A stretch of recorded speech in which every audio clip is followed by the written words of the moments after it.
TikTok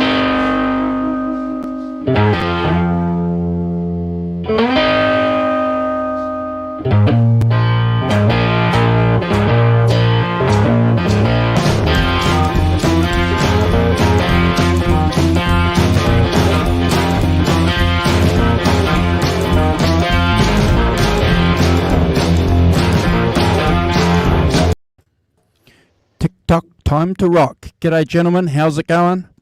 Good morning. How are we doing? How are we going, guys? Good. Yeah, bright-eyed and bushy-tailed for my lie-in. So. That's good to hear. We've got no one in the chat. I think Alan's left a comment here saying, wish he could be on this one, guys. I'll be fast asleep. Fine. Just put the kids to bed. I love the whole album and have learned and performed many of the songs. I'll enjoy watching this later. Cheers. Well, Alan, thank you. If you are going to be participating with the channel on a replay, we're going to do a special shout out to the Dr. Alan Gerber. Yeah. Yeah, man. Hey guys, the last couple of shows too, we haven't been streaming on our Facebook groups, and that's been my fault. That's been sloppy management from the channel. So we are streaming on our obviously our YouTube page, and we're streaming on All About the Blues, which is one of the groups that we have a close connection with, which has got 7,000 plus members. Wow. So if anybody is watching from that Facebook group, follow that feed, and it'll bring you here to this YouTube channel, and please hit that subscribe button. And we're also streaming on the All Things Eric Clapton page, which has got just under 2,000 members. So again, this is a special appeal to you people. If you're not already subscribed to the channel, please do.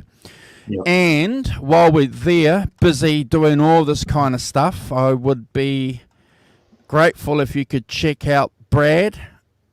There's Brad. Yeah. Easy. Thank you so At much. Brad Cook Music. Yep. And last week, and there's Simon. So let's get Simon active on Instagram. Let's get Simon cooking on Instagram, guys. So sub to Simon Williams 33. I am rubbish at it. I have a brain not wired for Instagram. I don't understand any of it. I am brilliantly incompetent at Instagram. I'm like really, really incompetent at it. It's like really funny. Wouldn't it piss you off if Simon got to 1,000 subscribers before we did on his Instagram? No, it's not going to happen. Hey? Oh my God. Oh. No. We wouldn't be pissed off. I'll beat you there. No worries, Matt. You're already there. Yes. I'll beat Well, you there. Brad's already okay. All right then. Okay, here's me lumping myself in with Brad. Okay, all right. I'm by myself. Superstar Brad Cook already got 1,000 subscribers on Instagram. He's already monetized up to the hilt. No, not yet. Not yet, mate. Not yet. I'm working away. I use Facebook very randomly, just not really active on it. I don't really have time, to be honest with you, and I've found that Facebook has changed a lot, and I don't really like the changes. So I just stick with Instagram for the majority part, because it's less people commenting and putting up stuff I don't want to read. It's a little bit more about pictures and direct communication, which is good. But also, guys, I'm going to plead to everyone. I've got 3 people I need to subscribe tonight to make my YouTube channel to 100, so I can actually Come on, guys, get in there. Come on. 3 people. I need 3 subscribers. 3. Mm-hmm. Get those fake accounts. Get those fake accounts going, guys. Will you? Get that. Come on. I'm gonna throw something out here. We know who's lurking here, because I've downloaded an app and I can see who's on and who's subscribing, right? And this is no word of a lie. I know who's watching, and we'll go back and have a look after the show, and we're going to say, right, we know you're lurking, then we'll subscribe. So, Yeah. There you go. You mean who's looking besides Arvin? Good morning, Arvin. Good morning, Teresa Maria de Souza. Good morning, Teresa. Thank you for joining. And Warren as well. Hi, Warren. How you doing? Hope you're good, man. It's going all right. Yeah. Thank you, Warren, for the donation to the channel too. Another one. Thank you. We appreciate it. And thank you so much. We don't need that. While we're doing a bit of talking, I'm going to make sure that I've got a couple of fake accounts. Okay, I've got a couple. You've got I don't a couple use of them, fake accounts. but I've got it. But I might.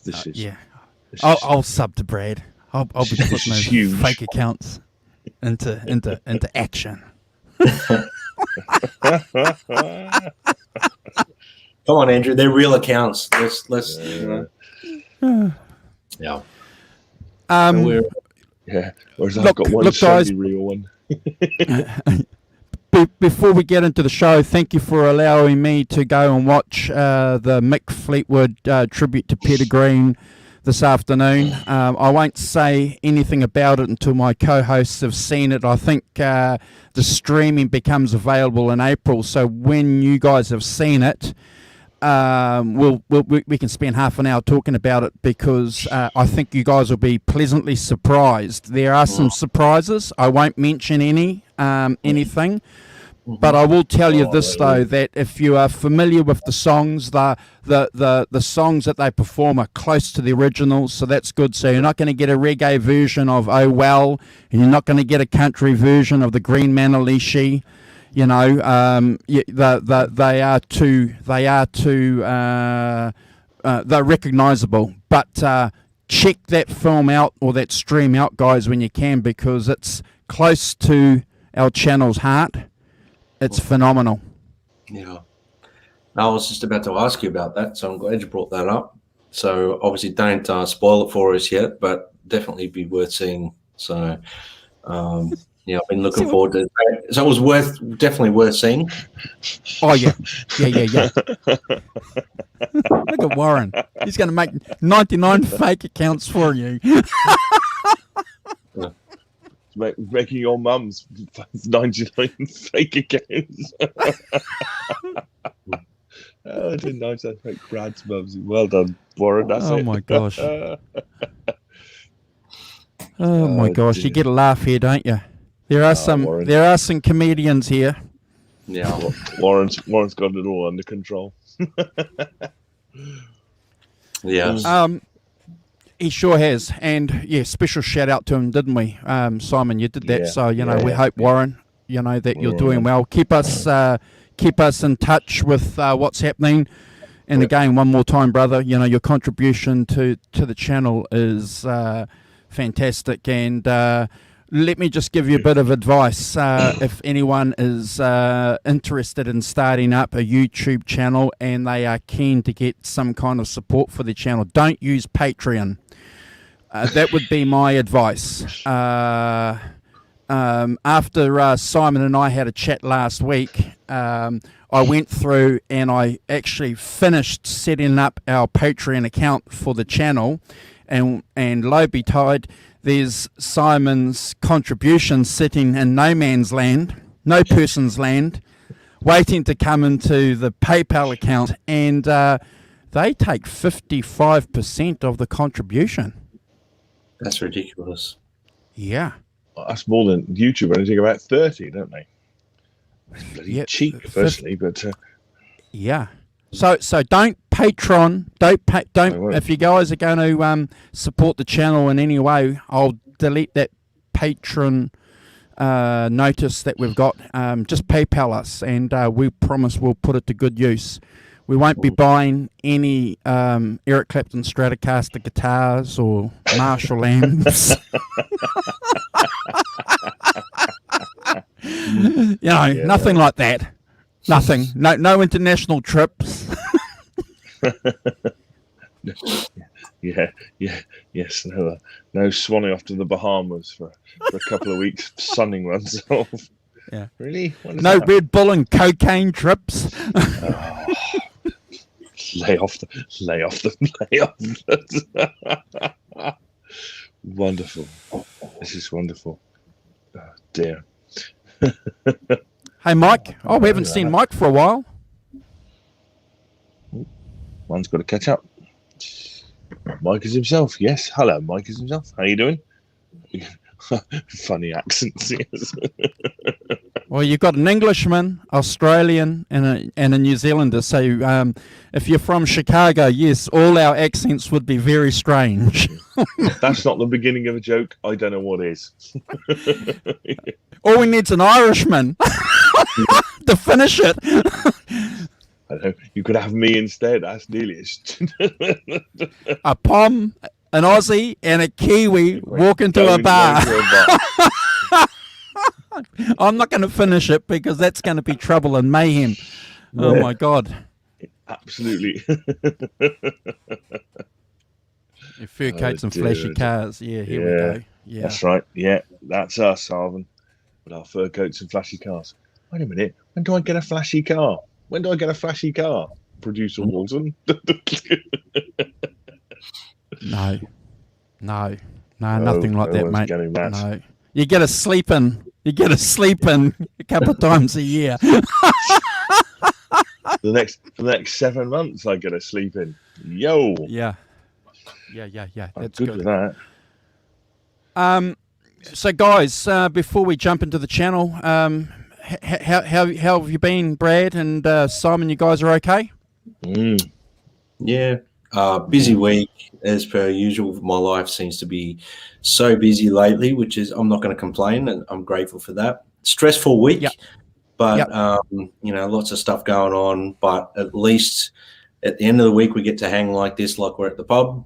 Have a bit of a chat about music and take our mind off everything that goes on in our lives, which is why I love doing this channel. Obviously we're all mates. We get to sit around and talk like we would, but we're on different parts of the globe, and we get to communicate with you guys in the chat, which is great too. So it takes our minds off everything, gives us a chance to music is healing, and that's why we do it. We love it. So yeah.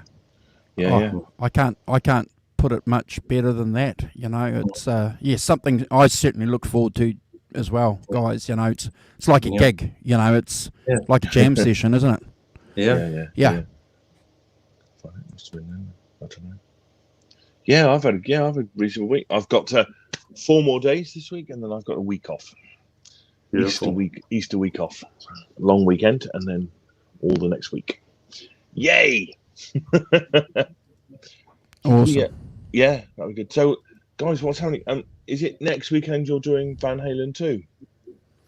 Oh, okay. So we'll give you guys some updates. No, we're not doing that because it's Easter weekend here. So we are doing a midweek show Wednesday, Australia, New Zealand time, and I think that is that Tuesday? Is that Tuesday? I think it's Tuesday in the US. Yep. Yeah. So if you subscribe to either of our YouTube channels, and or Instagram channels, that information will be there. But no, we're not doing a show next Saturday because it's Easter. But I'm up for a show Sunday if you guys can make it. Easter Sunday if you guys are up for a okay, awesome, cool. Yeah, that's fine with me. It's nobody else will be awake in my house. But that's fine. Yeah, that's fine. So and then Van Halen 2 is the week after, is it, Andrew? Yeah. Yeah. That's fine. Yeah. From discussions we've had offline, I think we may be looking at doing Van Halen 2 in 2 different segments, and then Van Halen 1 in 2 different segments. They're pretty iconic records. They're like, they need to be discussed properly. And Kurt, obviously the Rev's going to have a bunch of factual stuff that is probably going to consume at least 1 episode. So at least 2 episodes. So we'll probably need another. We'll separate it into 2 separate weeks, I think. And we might. Yeah. We'll Yeah. We're definitely going to do that, aren't we? Because we sort of took that from some of the shows that we do here, because it's such an iconic 2 albums, aren't they, Brad? You know, they're and just talking about those albums in 2.5 hours just probably won't do them any justice. So that was a good call. That was a good call to bring that up. So I forgot about that. So Van Halen 1 and Van Halen 2 will be spread over 4 shows. Holy cow. Which I think it's great, because I mean, you know, the reality is we'll probably be 1.5, 2 hours of just going into the depth of the record before we even get to the rankings, and we don't want to sort of go on for 4 hours about a record. We'd rather break it up so that it's easily consumed, and that way everyone gets to have a break from it, go and listen to it again, and then when we go to the rankings, everyone can get straight into it, you know, with it.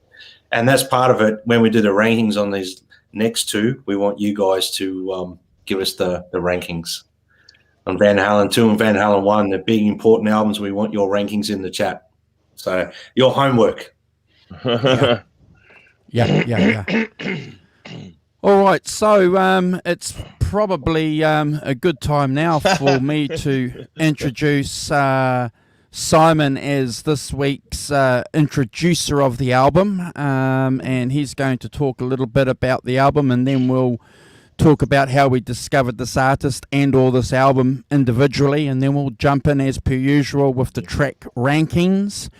We've got the Rock Professor paying a visit, I think, and we also have a tech and tone tip from Fire Thumb. Fire Thumb, yes. It's a Fire Thumb. It's going to be the death of me, that thing, isn't it? With any luck. That's funny. Sadly, it's just funny. Thanks for joining us, Alan. Alan, who is, having said he was asleep, is not asleep. We've woken him up from a long way away. Yeah. We did a big shout out to you at the top of the show, Alan. We saw your Dr. Gerber. We did a big shout out to you because we saw your comments. So, you know, you'll have to go back and watch the start of the show. Not now. Not now. Not now. Not now. We're about to get in the good stuff. Oh, dear. I reckon. Yeah, I reckon too. So, Robin Trower, the great Robin Trower, weird and British eyes. I think I'll start with a bit of history of Robin Trower because people may not know particularly who he is and stuff and what he did in the past. He was born in Catford, which is in East London, and grew up in Southend-on-Sea, which is about 40 or 50 miles from London. It's a classic seaside town where a lot of Londoners went on holiday. And so certainly after the war, that was where people went. And in '62, he formed a band called the Paramounts, which later included Gary Brooker, the organ player from Procol Harum. The Paramounts disbanded in '66 to pursue individual projects. During this time, Trower created a local 3-piece called the Jam. not to be confused with the Paul Weller version. He then joined Trower joined Gary Brooker's new band Procol Harum following the success of their debut single A White Shade of Pale, and he remained with them till '71 and appeared on their first 5 albums before he launched his eponymous group. Before he launched it, he joined Frankie Miller. I don't know if anyone knows Frankie Miller. It's a Scots blues rock singer, really good one. He had one really good hit in this country. I can't, if I think of it, I'll recall it. But it's what did he? Oh, I'm gonna have a look now. Frankie Miller. Stone the Crows. Yeah, he was in Stone the Crows. Yeah, and then he had a major hit, possibly Darling, I think. But anyway. So he's worth checking out a bit if you want to go down the byways of. Look at that! Alan met Robin Trower in 1990 when he played in Houston. Wow, good stuff, Alan. So so he formed. He joined Frankie Miller, bassist James Stewart, and former Jethro Tull drummer Clive Bunker to form short-lived combo Jude. and then he retained Dewar as his bassist, who took on the lead vocals as well, and recruited drummer Reg Isidore, and then later replaced by Bill Lorden to form the Robin Trower Band in '73. So clearly his most famous album is Bridge of Sighs, which we're going to be discussing today. Produced by his former Procol Harum bandmate, organist Matthew Fisher. I'd like to say I have a personal connection to Matthew Fisher. My grandmother, Geraldine, taught to the Guildhall School of Music in London. She taught him to play the piano. He's one of his pupils. No, he's one of her pupils. What am I talking about? Yes. So as my personal connection to Matthew Fisher, at least. So, I think that we can clearly say is that Hendrix is his major influence on this. The first 3 albums that he made, and so I mean, in the early '80s. After that, he teamed up with Jack Bruce and one of his former drummers for a couple of albums, BLT, Bruce Lorden and Trower, and Truce, Trower, Bruce and Isidore. Just plays on their names, which is fantastic. And but he's still going. In 2016, he successfully toured the US. In 2018, so he's still going. Robin, still playing out. So it was really good. So he, I don't know if you want to talk a bit about his kit, possibly. Brad, I don't know if you want to do that. His rig. Yeah, do you want to talk a bit about his rig? We can do it later.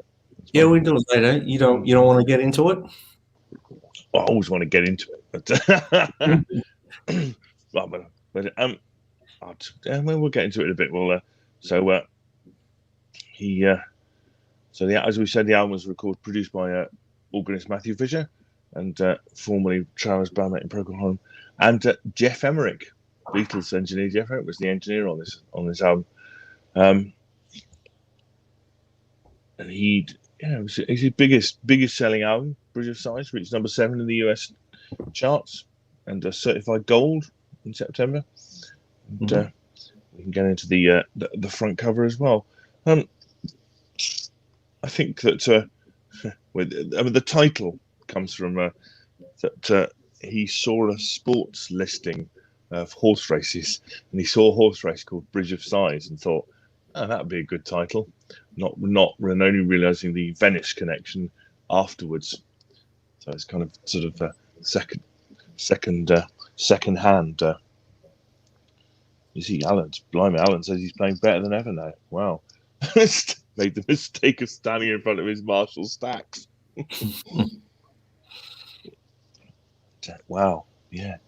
It's fantastic. So if I just say I came across Robin Trower through this album, I'd seen him, I think, on Whistle Test, the British rock program that was going in the 70s, the old Grey Whistle Test, and he appeared on that doing and then we went to see him in I just having a look to find out in February '75 at the Colston Hall in Bristol. Remember it clearly, going to see him play that. Yeah, it was a really, really good gig.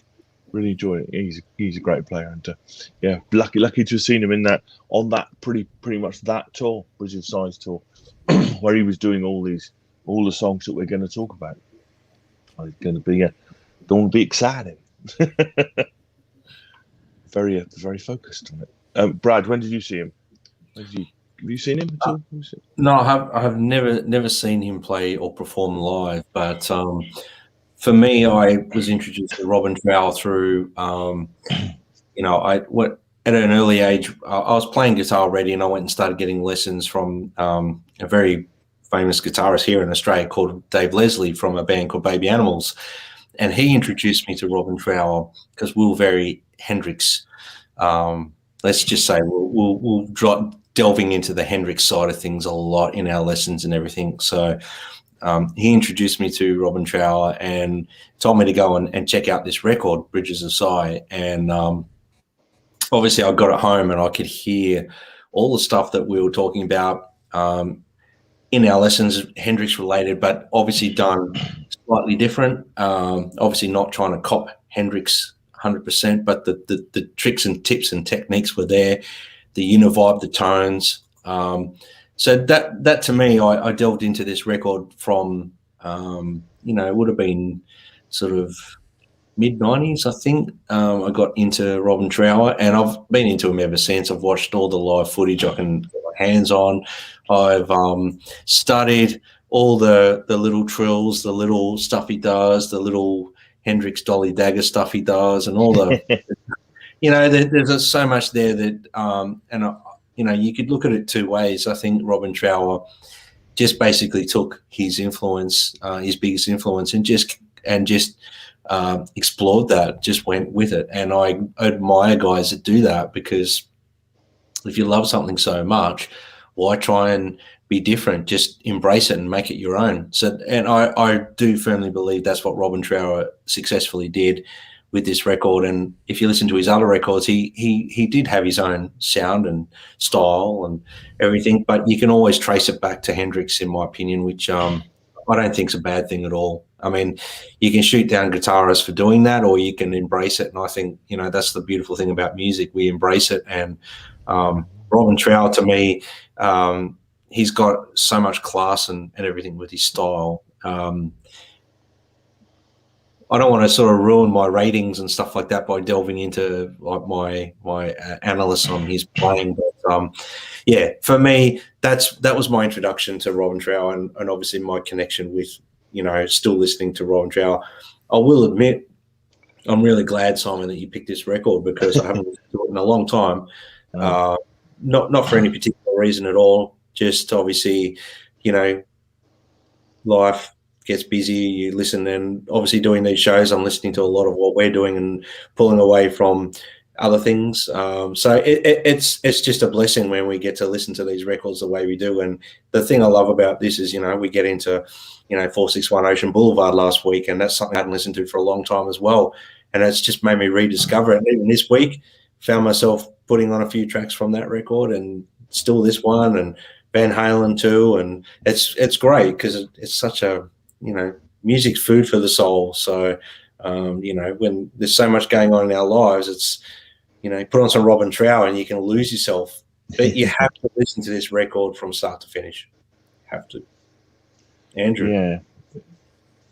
Yeah, it's amazing you said the mid-90s, because that's a pivotal time frame for me too, as far as the blues goes, because I remember buying From the Cradle and being immersed in that and catching up with a couple of friends, and we were just talking about, blues guitarists, and I just thought that this album, From the Cradle, was just phenomenal. And I do remember a conversation with a friend of mine, and Stuart was his name, and he said, take this. And it was a CD of the live album that Robin Trower had done, the 77 live album. And I remember listening to that, to Rolling Stone, Rock Me Baby, and I remember being floored by this, this music. I thought it was, a guitar singer, and then, having a conversation with a couple of guys saying, no, he's just a guitar player, blah, blah, blah, and then going backwards from that album and then getting Bridge of Sighs. I remember buying that a week later with about 3 or 4 other albums, and like you just said before, guys, being immersed in it for a long time. I have been listening to the album over the last 3 or 4 years, on and off, but I hadn't been listening to it for at least 12 months.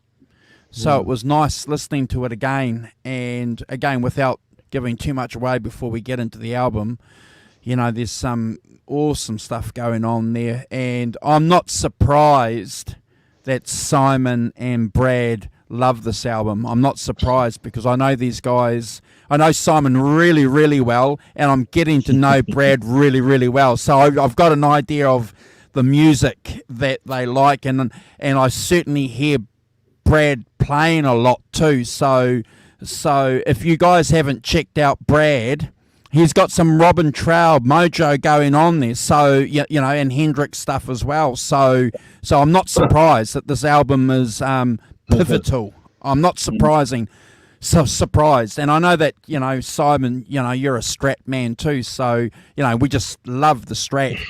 And I suppose when we get to talking about the gear, there's a famous thing there because he was playing a Les Paul, wasn't he? And then all of a sudden discovered a Strat and literally a eureka moment.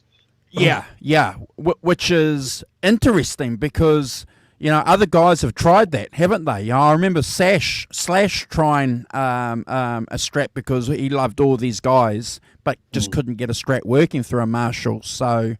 Could he not? Yeah. Not had a go, did he? That's interesting. Yeah. He had a go, and it just didn't work for him. He just couldn't make it work. So. Yeah. I think with someone like Slash, he was more the consistency thing with a Strat. He just found they either sounded great or they sounded like nowhere near what he had heard in his head. I won't say crap because I don't think a Strat can actually sound crap unless. But what I'm saying is, I think it just the double humbucking type guitars. Just it was a bit more consistency there for him as a player, and he obviously created his own sound from that. So no disrespect to Slash because we're Guns N' Roses nuts. I love that album, but I think you have to be a different player, guys. To be a Strat guy, I think you have to have a little bit more. I'm going to say it. Kick me in the nuts if I'm wrong. If you disagree with, I think you have to have some technical. You have to be a cleaner player. You have to be able to play cleaner to make it work. Definitely, Strats exposed. They're a bit, in my opinion. As soon as I put on a Strat, I play different to when I play a Les Paul. And they bring out something in you that makes you want to play that way, but they expose a lot more if you're playing. So you're a bit more naked on a Stratocaster, so you can't get away with as many little things. You're actually going to get hurt. So, but the beauty side of a Strat is they do have an amazing tonality thing that you can't get from any other guitar. Yeah. You guys are reprobates. Thank you very much. Thank you, Warren. It's not often I get called a reprobate. Other things, but not a reprobate. Dear, oh dear. Yeah, yes, it is interesting about the Strat, isn't it? I mean, I've always been a Strat person. The only guitar I had for 25 years was my Japanese Strat. I've still got, that's the only one I had really. I had a backup Squire one as well, but that was just Strat as well. But it's only recently I've branched out and bought some one or two other guitars. But clearly I like that kind of clean, sparkly tone that it has. Crisp, I really like that. I'm quite happy just to plug my Strat in just straight into my amp. My Delta Blues has got reverb on it, so just a bit of reverb. I'm happy for days with that to make a sound out of it. It's lovely. Yeah. I mean, you listen to a lot of this Robin Trower stuff on this record. You can't really play it. I mean, I'm sure you can. Sorry, I won't say you can't. But tonality-wise, you really need a Strat. Yeah, definitely. No argument. No. Mate. Yeah. If you want to pull it off and come close to it, you just got to have a Strat, man. Yeah. Yeah. No, I agree with that. I think that's very true. Yeah, I'm sure you could play on a Les Paul. It's not really an issue back in terms of notes, is there? In terms of chord position. But my Les Paul, I've got push-pull pots that single coil tap the neck and bridge pickup. Mm-hmm. you get a Stratty vibe on it or a Telecaster vibe on it, and from a live perspective, yeah, it gets you by. Like it'll get you through. Like say for example, you haven't got time for a guitar change between 3 or 4 songs, and one's a Strat, one's a Les Paul. Yeah, you'll get through it. But if I was to sit here in a room and do that with the Les Paul, it's very close. But then when you put the Strat on you, it's like, you know, putting a comfy pair of pajamas. It's like, yeah, that's right. Yeah. And I don't know about yours, but both mine are pretty light as well. They're not heavy guitars. You know, well, they don't weigh a huge amount. My 70s Strat is a bit on the weighty side, but they were notorious for that. Okay. Yeah, they were. Yeah. Whereas mine are all based on the 50s and 60s, so they're not nearly that heavy. But it does have a unique tone, and one thing about, you know, the 70s Strat, obviously the reason I got a 70s Strat is because of guys like Trower, Richie Blackmore.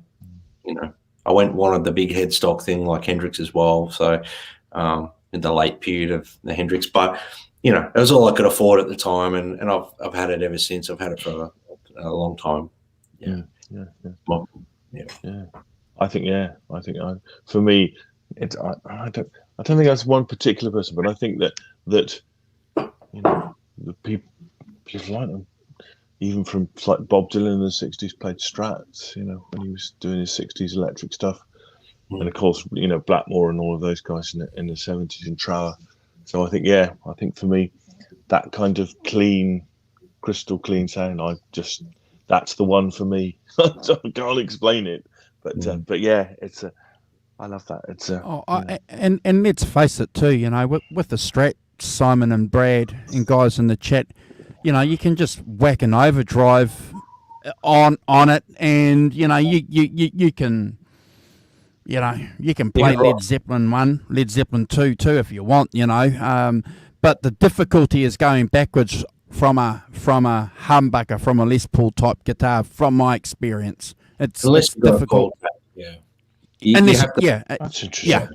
Yeah. You have to make mods to a humbucker. You call tap the pickups to get a single coil vibe. I mean, Andrew, you've seen some of the footage where I've played you know, in a Bowie show, and I've used my Les Paul to get a Strat tone. It works, but it doesn't put you in the same ballpark in a room. There's something about going to that neck pickup on a Strat, and you know, there's no call tapping there. It's just that Strat tone into a Marshall. It sounds amazing. So, or into a Fender or whatever you're using, I guess. But you can't. Like I said before, from a live perspective, if you haven't got time to jump between guitars, you make mods to your guitars to get you in the ballpark. But you know, and you're a gigging musician, and that's why you did that. You know, clearly, you know that. Yeah, because it makes sense.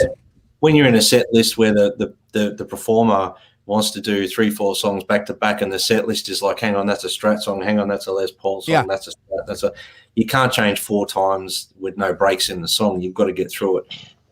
As you know, with Strats putting a humbucker in the bridge, a lot of guys do that, you know, to get that ballpark of Les Paul, you know. Yeah. Well, not yet. When you start your world tour and you've got guitar techs, you know, and well, that's it, mate. I'll be in charge of tuning your guitars, you know. I'll just reach out like next. In charge of. That doesn't mean he's actually doing it himself. He's got somebody to do it, but he's in charge of tuning it. In charge of tuning the guitar. You're in charge of it, holding a beer, going, yeah, that's right. Do that. Tuning supervisor.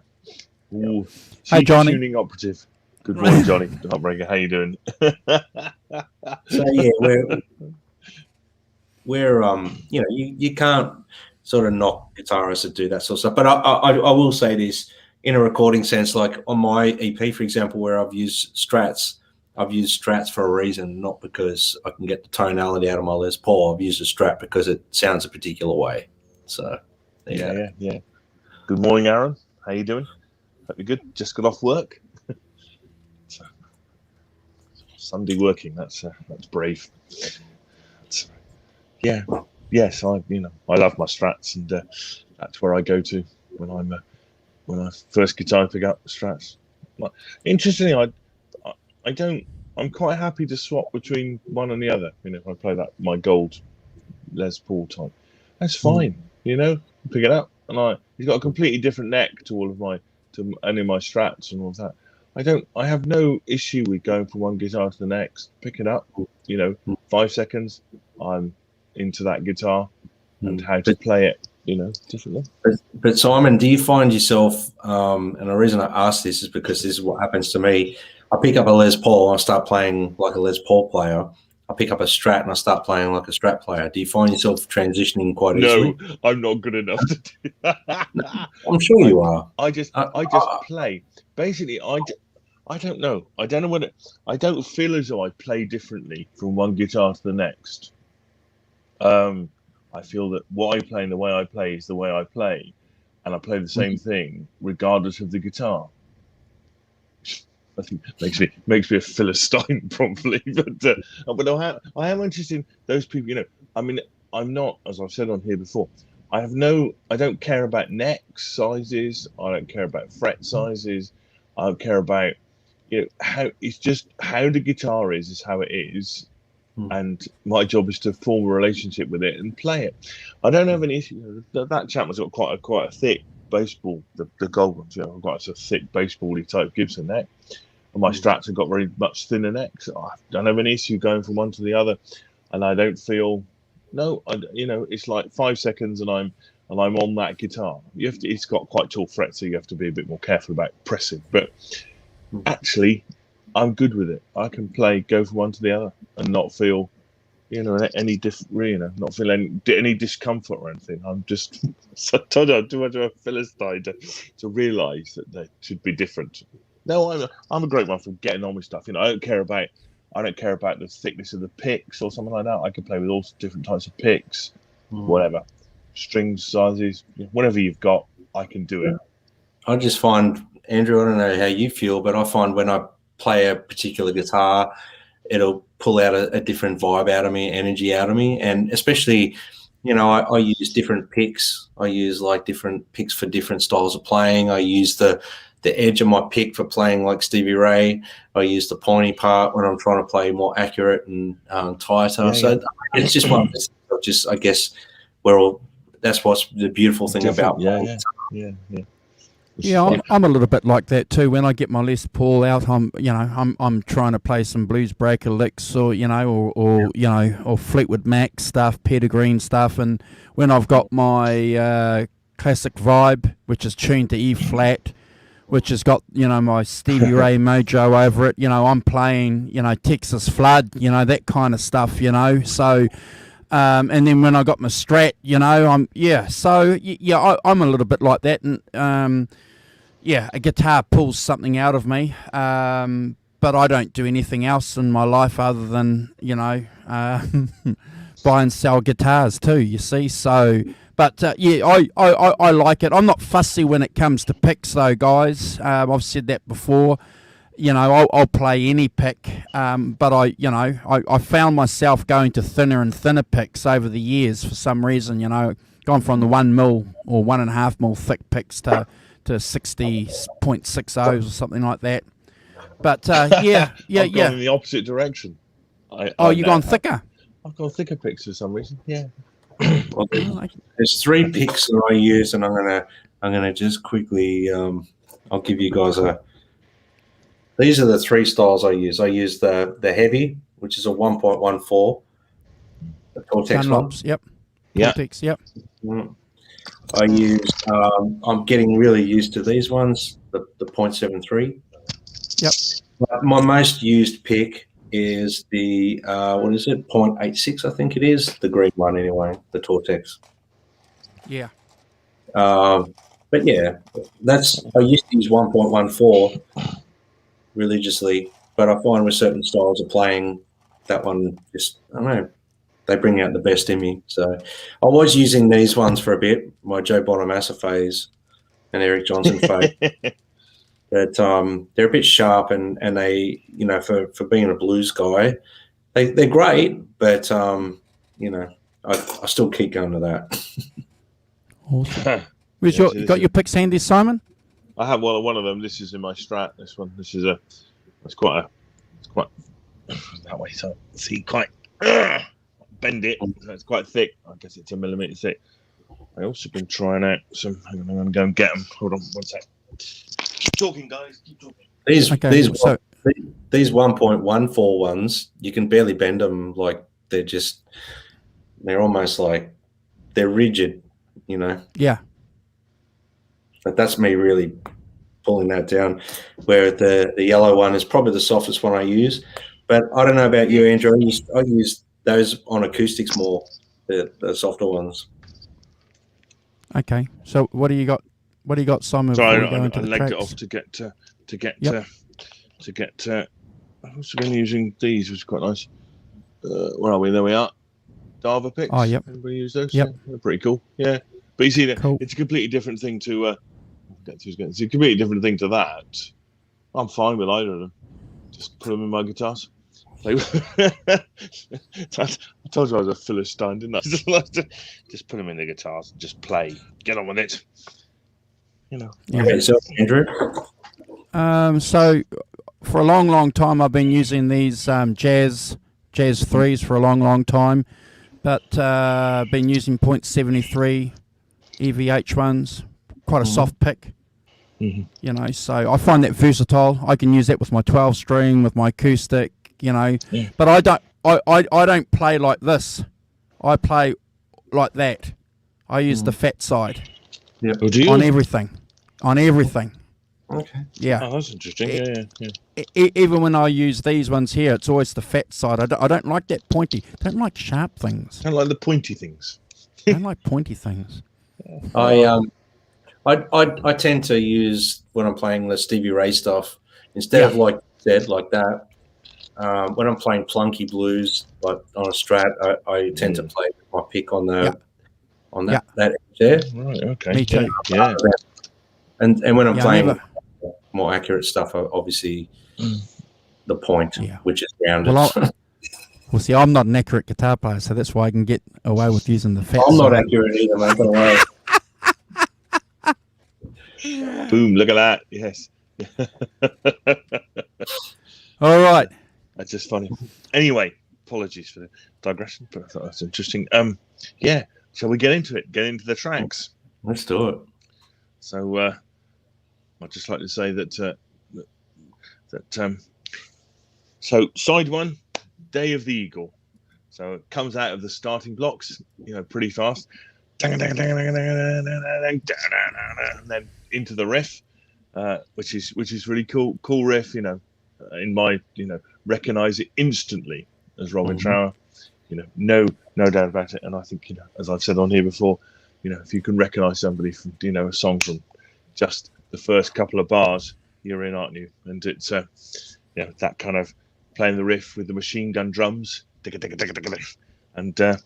then into the singing, nice duo has a good blues rock, soul blues rock voice that they use. I can see why Trower chose him. I think it's great, and Trower's playing really big power chords, whilst Dewar is delivering up lyrics about living in the day of the eagle, whatever that may mean, and then you've got the solo at the end, which is a fantastic solo.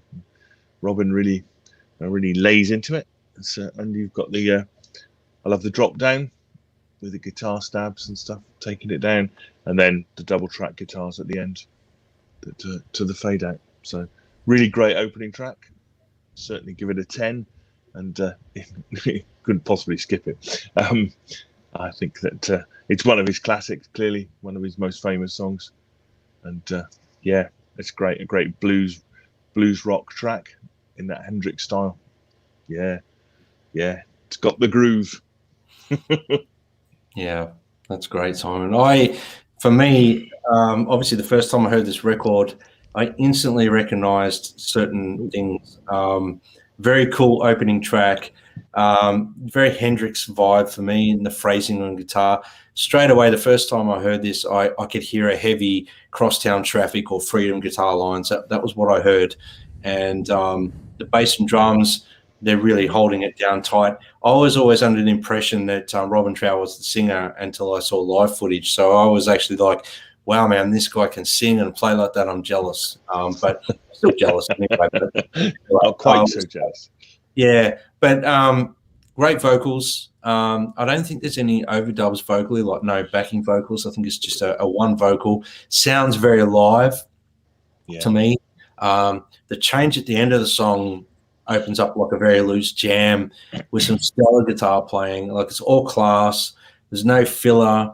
His guitar licks are all perfectly positioned. The way he's not late with his licks. He's not. Everything's perfectly positioned in the song. There's some subtle guitar overdubs in the outro bit. And the fade out to me spells like a long extended jam. They needed to end the song somehow, so they just faded it out. But I reckon they probably went for another 5 minutes jamming, maybe, with the, trying to keep the songs to a certain length of time.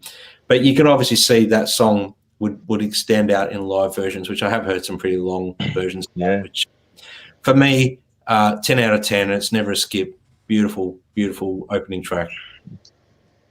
Yeah, it's a 10 out of 10 for me too. I was blown away when I first heard it. I, like you, Brad, I thought this cat had it all. This guitar player, this singer, loved the voice. It was a remarkably different voice, wasn't it? For the time period.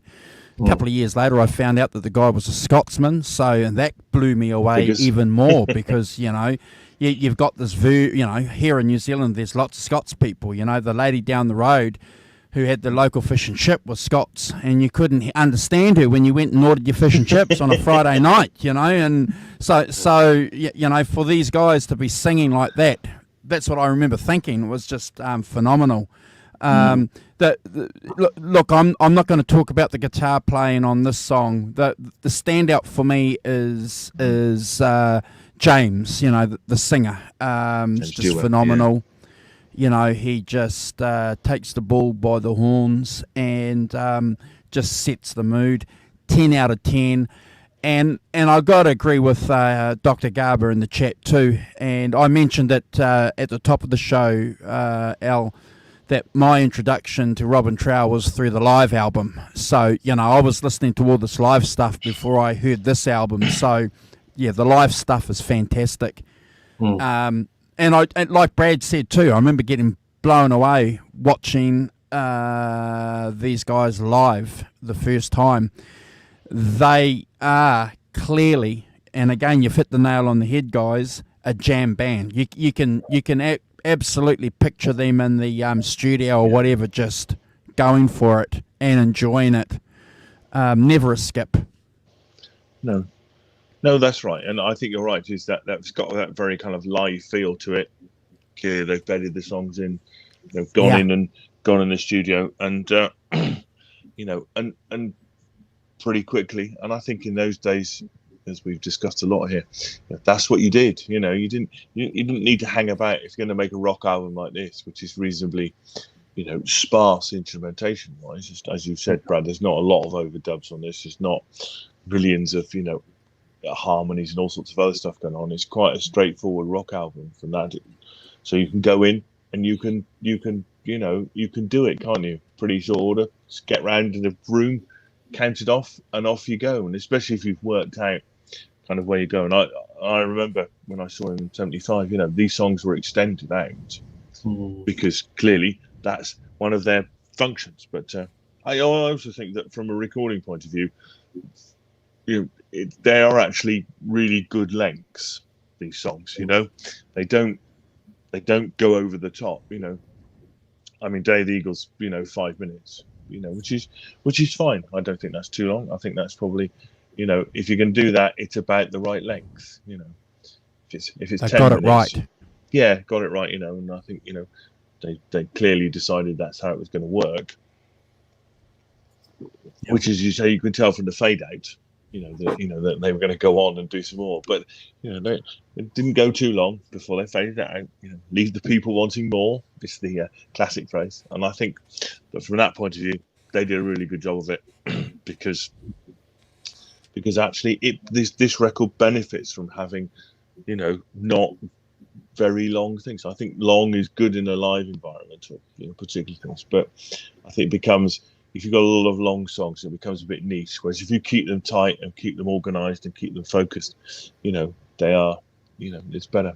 So I take my hat off to Matthew Fisher and then Robin, probably, for, you know, for this. That's how it's going to work. Fade it out, you know, get a decent solo in, but not so it goes on. But live, yeah, stretch out and do what you want. Yeah. Another plus point for standing in a room with each other and recording. You get the vibe, you get the, you know, you get that interaction with people playing together rather than building it all up. Yeah. Bridge of Sighs. The title track. The title track of the album. So it's a Bridge of Sighs. As we've said, it's kind of based on there's a poem called The Bridge of Sighs by the 19th century author Thomas Hood. Look him up. The poem is about a woman who fell out of love with her husband and was discovered having an affair. So she was removed from her house, forced to live on the street, and so she chose death and threw herself into the River Thames. So an everyday tale of London folk. As I said earlier, Bridge of Sighs was the name of a horse, which Robin Trower saw in the middle of some sports listings for horses, and thought that was a really good title, but hadn't connected it with the Venice Bridge of Sighs, until later. So starting off, you know, it's a kind of slow, moody kind of vibe to it. Opens with chimes, and that and the hammer-ons, which is really cool. I think, you know, setting the, and again, that kind of really great riff. You know, I've got a great riff, and I'm, you know, play it in that kind of slow way, giving it. It's got loads of space because clearly a three-piece is, you know, everyone's got a lot of space to fill up, so you can afford to have a big sound and play that fantastic kind of chords, you know, picked chords, and the riff as well. It's just really good. Really good. Absolute classic, really. Yeah, so really great. I think he's using the Univibe. Well, you can tell me if I'm wrong about this. You know, definitely clearly sounds like the Univibe to me, doing that. The classic Trower sound. And then, you know, the bass and drums come in, and again, very kind of soulful rock, that kind of soulful rock singing voice. Interestingly, James Dewar is very like Frankie Miller.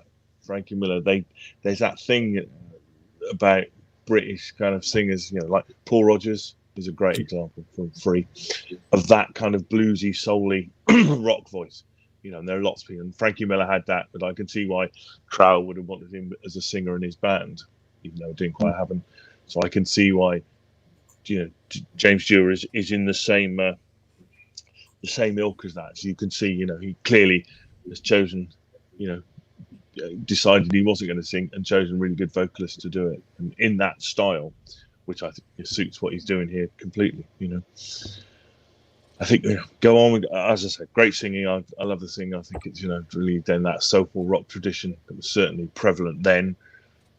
We've got the wind blowing under the guitars, you know, and the vocals and stuff, which give it a kind of real atmosphere. I think it's what's this? Seriously. Take care, Teresa. Thank you very much for joining. Hope you enjoy the rest of the show. Really good. So yeah, interesting. So we've got solos. Our great solo again. You know, iconic Trower solo over the drums, bass drums, and the wind. I think it gives it a real atmosphere. I think it's really good, really good. And then those spoken vocals at the end. I've listened to about 2 times. I can't work out what he's saying and what it is, but I don't know if you could. My old ears couldn't figure it out. But again, I'm giving this a 10. You know, this is his classic track, absolutely bang on the money, and you know, one of the classics, and something you can, as we said, you can stretch out in concert and kind of, you know, lean into it. But I think it's a fantastic song. So 10 from me, and never a skip. Yeah, it's a great song. Bridges aside for me, I mean, again, very Hendrix vibes. The trills, the licks, textbook Hendrix to me. He's obviously using them in his particular way, but still, again, I'm hearing Hendrix all the way through this. Love Univibe. Univibe is probably one of my favorite pedals, one of my favorite effects. I use it a lot in my own songs, and look, it's like drooping Univibe tones to me, this song. I love it. The vocals are really strong. They fit perfectly in the mood, the melody of the guitar lines as well. And I'm feeling this may have evolved from a long jam myself. I get this feeling when I'm listening to this song. This has come from a long jam somewhere in the past, or they've gone, no, that's a riff. Let's make a song out of that. That's just the feel I've got from this one. The bass line's got that infectious sort of groove, but it hangs a little bit, leaving lots of space. The guitar overdubs are all class. Some beautiful playing all around. Really makes me want to set up my Univibe and crank my Marshall and Strat and play. So 10 out of 10 and never a skip. And this is one song I would play for people to introduce them to Robin Trower. Oh, clearly, yeah. Well, it's probably, one of his masterpieces. I think the song is phenomenal. When I listened to this song the first time, it floored me because I'd been listening to Hendrix for 5 years beforehand, guys. So I wasn't a Hendrix nut then. But I'd been around it and been listening to it and trying to play it over the years, and I remember having conversations with some of my mates saying, what's going on, trying to work it out because it's remarkable. And I want to ask you guys a question later about whether or not he got vilified or critiqued by people for it. I don't see it now, and I never saw it, but I just saw the similarities with Hendrix as just remarkable, and this guy was pulling it off. I agree with you guys. The space between the notes, the ear, that atmospheric space, and isn't it remarkable? Because a lot of the albums that we discuss, there's always a couple of songs that these guys tend to do well, and I don't think it's an easy thing when you consider the equipment and the technology that they had back then. So a lot of it depended on the musicianship, I'm sure. So look, I agree with you. It's a 10 out of 10. It's never a skip. It's the live versions are phenomenal. Yep. I just can't get over, and it's spellbinding watching him play because you've got something going on. Love it. Yeah. Have you guys ever tried to sit and play? No, not particularly. I keep thinking I need to learn the Bridge of Sighs riff and stuff, but I don't know what they've done with the song, and I haven't tried to sit along and play with many of the other songs on this record, but I tried to sit and play along with this yesterday and the day before, and I found that whether it was just in the studio, they tuned their guitars to like the bass and guitar together to each other, and they weren't tuning off the pitch. So normally they would play like half a step down, but it's a little bit sharper than half a step, like E flat, and it's nowhere near E. So it's kind of like closer to E flat, but it's my two trains of thought here, and maybe Alan Garber or someone might be able to clarify this, is they just tuned their instruments together to whatever, like say they tuned the bass to the guitar a little bit, or they may have sped the track up a bit on tape, like a tiny bit. According to Emmerich loved doing that. Emmerich was always a speeder. So I think when you get to a point of listening to it live, I think that's E flat. But when you listen to this recording and you try and play along in E flat, it's slightly tonality. You have to tune your guitar a little bit sharp. So maybe they recorded this maybe they recorded it too slow and they just sped it up a notch. Yeah. According to the info I've got, Brad, in the first two albums are in standard tuning, and then only the third one he detuned to E flat. And I think he continues to do that. But yeah, I think that. But I think you're right. I think in those days, it's kind of, tuners were a new thing. Absolutely tuning to each other. Yeah. Yeah. And I don't know if you'll get reasonably close, but just something that I thought was worth mentioning before we move to the next track. That's all. Can I just jump in, guys, and say there's a wonderful example of guys doing that on the Irish tour. There's the bass player and Rory backstage, and they're tuning acoustically, and the bass player goes up and listens, and you can see so they're just tuning acoustically by ear to each other. Yeah. So, and Alan's saying you're right. The tunings are all over the place. So that's probably what they did, Simon. They probably tuned to each other. Yeah, I think just going back to your point, I think Alan makes a really good point about Trower loved Hendrix, but Trower and Hendrix have the same influences. Both absolutely listened to the same records, and particularly the Kings, Albert and BB. And I think that's a really good point about them. That yes, there is that influence in but I don't think that Trower sounds. He's got some of the influences, but he doesn't sound like Hendrix, does he? You don't think to, oh look. I mean, I don't think back in the day that there was a bit of that. He sounds like Hendrix, but that's a hanger, to say, what if you're going to describe what Robin Trower is like, Hendrix-esque is the word you're going to use, isn't it? But actually, he doesn't. I mean, this album is not. I would say it's it's got the inflections of Hendrix, but you wouldn't mistake it for a Hendrix thing in 100 years, would you? I think it's got its own style and its own thing. That thing about Alan Garber said, which is really interesting. Trower leaned on the mantra-like repeated riffs, which are not Hendrix-like at all, and that's the point. Those you wouldn't. I wouldn't see Jimi Hendrix playing a Bridge of Sighs thing particularly. It's not, maybe.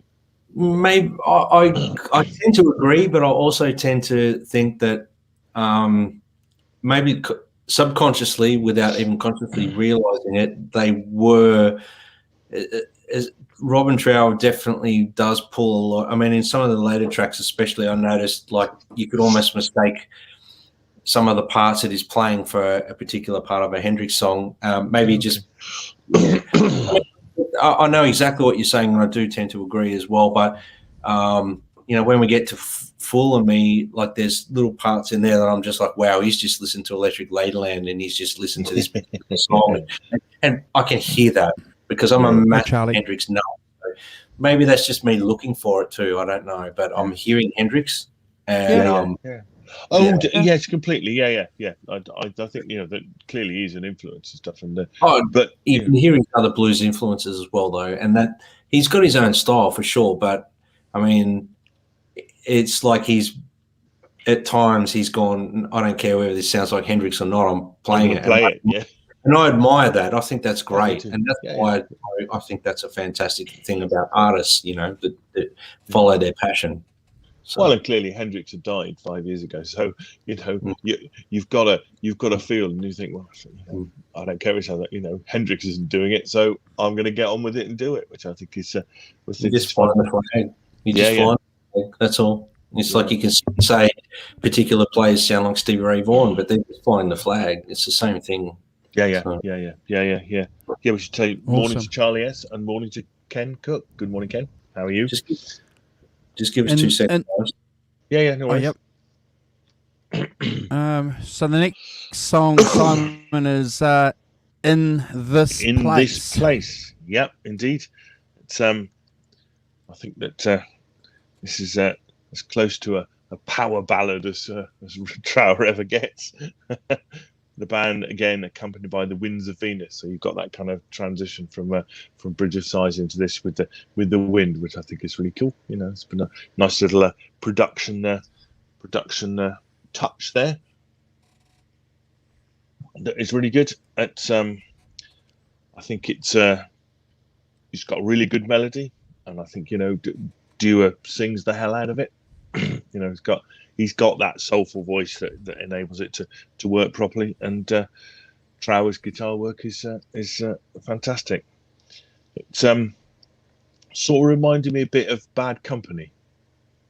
Interestingly, that kind of slow ballady thing, and Dewar sounds very Paul Rodgers-ish on it, which make is good, not bad. That's fine. I'm all for a bit of a familiarity. Yeah. So I mean, it's got the arpeggio guitars at the beginning, pick out the chords over the wind and stuff. You're right, Brad. And then it's got the wah-wah guitar. I don't know, I presume it's wah-wah guitar rather than Univibe, but and then singing, and then you've got the cymbals tapping under the guitar double tracked, and the arpeggios, which is really good. As I said, soulful singing, I think, and towards the end, the second solo, kind of two parts, and with gradual the drums kind of just pushing it along a little bit more as we get into the fade. So yeah. Great chat. I mean, probably give this an 8 out of 10, but I wouldn't skip it. I think it's one of the slighter. Well, that's fine. Do its job. Track 3. Hey, Brian. Yeah, I agree. This is a great track 3 for a record. I mean, as we always say, we're delving into these like a record. So the continuity of where the songs are placed on this record is really good. So it's a great third song. The windy sort of howly sort of wind sort of thing following on from Bridges of Sigh. Beautiful wah and some classy lead lines at the start there and throughout the song too. I don't know if you guys picked up on this, but I can hear and feel a very Clapton Cream era vibe in this song. I said Bad Company, Brad. Oh, yeah. Brad, it reminded me of Bad Company. Well, it's funny because I was going to say the vocals at times remind me of Paul Rodgers from that Bad Company era, and but there's obviously subtle dynamics that lifts and dips with the music vocally. Like if you have a listen to his vocals, he very, very good singer. The way he positions his voice and the dynamics, some amazing bluesy licks.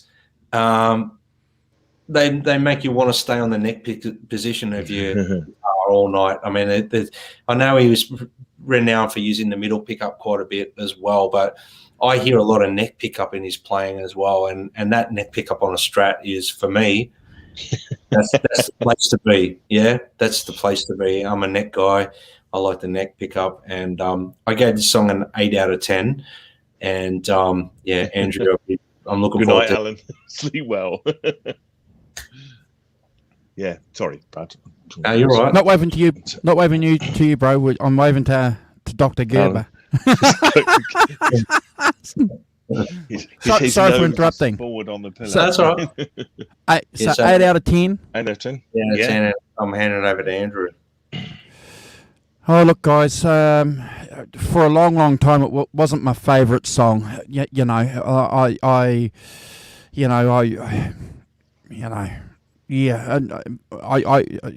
didn't enjoy it. Over the last 10 years, I certainly appreciated it because of the vocals, because, we go through periods. We're looking for something when we're listening to something, aren't we? We want to hear something, from something. And this is one of the great things, again, that we like doing about these shows, because it forces us to go back and listen again to this album from an album perspective that you just said before, Brad. This is what we're doing. So the fact that this is the third song after a couple of good, phenomenal songs is fantastic.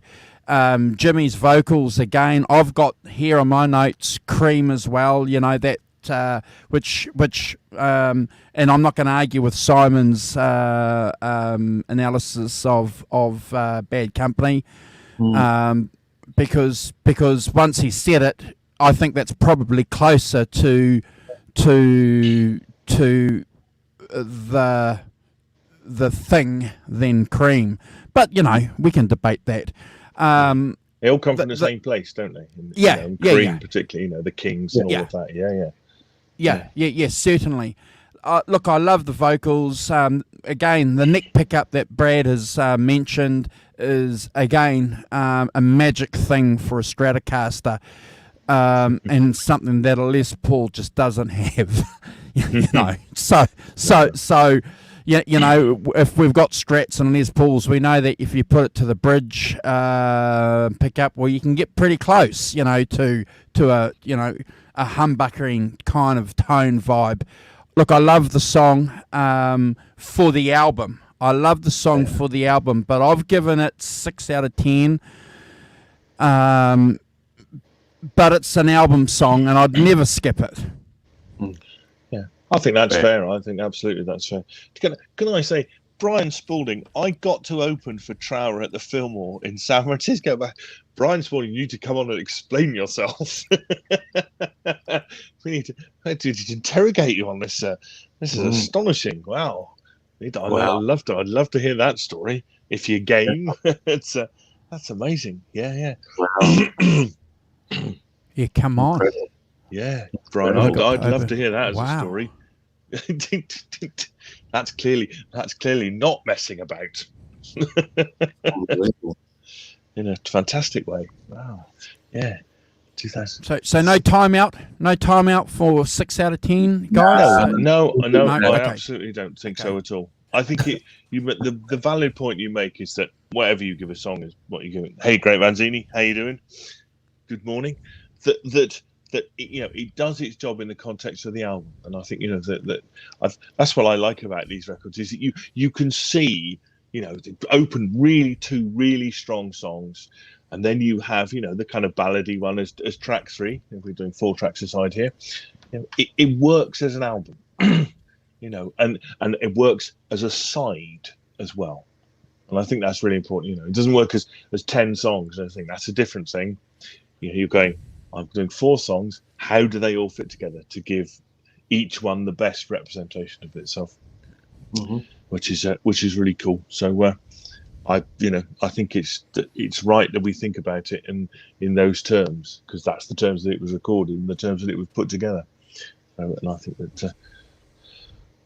Last track on side 1, The Fool and Me. So it's like a mid-tempo jam sort of thing, with some tremendous drum work and Trower's Hendrix-like guitar playing, which is great. That's fine with me. And some good singing, excellent singing from Mr. Dewar, again showing off his sort of a soulful, funky thing. It's great, sort of funky tempo, and drumming with guitars and funky guitar playing. It's definitely got the funk. This one, I think. It's word for the song is funk. It's and a great guitar solo over insistent drums that gradually speed up. I noticed. It's funny, isn't it, when you listen to things and you think, oh look, he's speeding up, which I like a lot. I think I approve of this speeding up and slowing down slightly. It's the prior's pitch to do the gig. I briefly met him because he had his family and grandchildren. Wow. But playing at the playing in San Francisco, the Fillmore, Brian, that's a dream in my book. That is that's living the dream. That is places to play. The Fillmore West. I'm jealous of that for sure. Sorry. Anyway, so yeah, we've got great sort of funky guitar, great guitar solo over the drums, and solid bass, giving a firm bass for the song, and the solo in the fade out. So again, I'm giving this a 9 out of 10, and I'm never a skip. I think it's really great. It does I really enjoy it. I really enjoy that kind of funky tempo thing. It's really good. Well, The Fool and Me, and this is where I sort of come back to the Hendrix thing, as I have nearly every song anyway. But it reminds me of Hendrix's Gypsy Eyes. Yep. It's great feel. Love the univibe tones again. The vocals are really powerful. Some really nice accents in the song. The bass and drums are happening. he doubles like the vocals a little bit with the guitar line in sections, which is really cool. Very blues-like, but very Hendrix-like as well. Look, there's Hendrix all through this song. The solo is like something off Electric Ladyland album to me, but it's done really classy and really well done. Cool way to end the first side of the album, and I gave it 9 out of 10. Andrew, Yeah, look, I've got underlined here Hendrix as well, and I've got Wide-Eyed Soul. You know, it's if we didn't get the connection and the previous songs, it's just a fantastic example of again, these British guys being able to do something with the blues, or do something with the soul, or do something with funk. It's just remarkable. It's never ceases to amaze me. And again, I've got, after that note, Hendrix again. So. But again, I don't see that as a problem. I'm being blown away by that.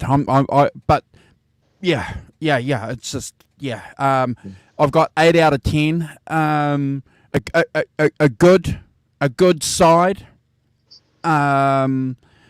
There's more to come. 8 out of 10. But it's never a skip.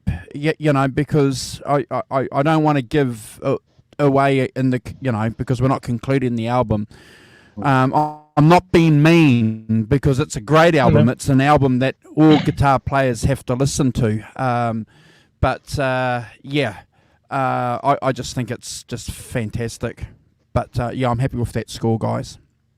No, I think that's right. I think that clearly there are different levels of songs on this, and you score them accordingly. I think, and I think it's fair that something like The Fool of Me, whilst a great track and great fun, is not, as Brad, as you said earlier, you wouldn't play it to somebody as an example of, Robin Trower, would you? You wouldn't. It's not the first song you'd play. And I think it's important, that every band has their hierarchies, don't they, of songs that, like the classics. I mean, I don't know if you the Martin Scorsese film, The Stones, playing at the Beacon Theatre. In that film, Jagger's he's got like the classics, doesn't he? He's got these lists of songs like A's, B's, and C's. The A-list songs, Brown Sugar and stuff, and he's got the B-list songs, and he's got and they pick the set list from across those 3 different things. So even the Stones were doing it. So I think it's that's absolutely acceptable and right, that not everything is. I think I would say that, this is a classic album, and it has about 4 classic tracks on it. Really seriously classic tracks on it, but not all of them are classic tracks. Some of them are much deeper cuts, and stuff work really well in the context of the album. Yeah. Okay. All right. I'm getting a buzz in my ear. Apparently the rock producer is getting ready to give us some information, and then after that we've got a tone tip. Tectone tip from the Flaming Thumb. But in the meantime, get your notebooks out, because here he is. Oh. Pay attention, class. It's the Rock Professor here with another look at the events surrounding this week's classic album. All right. So on January the 3rd, Bob Dylan and the band kick off their 40-date concert tour at the Chicago Stadium. It's Dylan's first time on the road since 1966, so 8 years, and classic from which Before the Flood comes from. They're live on. The Bottom Line Club in Greenwich Village opens on February the 12th. The headline act is Dr. John. And apparently on April the 5th, Van Halen played their first gig on the Sunset Strip in Hollywood at Gazzari's. I hope I pronounced that right. Led Zeppelin announced their new label, Swan Song. We've got the first Nebworth concert at Nebworth, headlined by the Allman Brothers Band. Peter Wolf, lead singer of the J. Giles Band, marries Faye Dunaway. And George Harrison launched his George Harrison and Friends North American tour in Vancouver. So it's Harrison's first tour since the Beatles in 1966, coincidentally. Wow. With Bob Dylan. Yeah. And well, I've got a funny one in it, but Mick Taylor leaves the Rolling Stones in December after 6 years, and Lindsey Buckingham and Stevie Nicks joined Fleetwood Mac. But my favourite was on May the 11th, the New York Police Bagpipe Band performed shortly after midnight at the Portsmouth Ramada Inn in connection with the National Police Week event, prompting a drunken spree lasting until dawn by at least a dozen off-duty members of the Boston Police Department, who ran naked through the motel, smashing chairs and tables, soiling rugs, discharging fire extinguishers, exploding firecrackers, setting off a burglar alarm, disconnecting a security camera, slashing automobile tires, and throwing pictures into the motel courtyard, causing an estimated $1,027 worth of damage, including liquor stolen from a locked cabinet and unpaid breakfast bills. And there we are, folks. That's what comes from that. There's nothing more rock and roll than a bagpipe band, police bagpipe band going nuts. Just That's tremendous, awesome. that is. There you are. That's, Keith Moon would be proud, wouldn't he? We would be proud of that in many ways. So that's my favourite thing from 1974. Awesome. Hats off to the New Awesome. York City Bagpipe Band for them. So anyway, yes, there we are. That's my rock event. Fantastic. Thank you very much.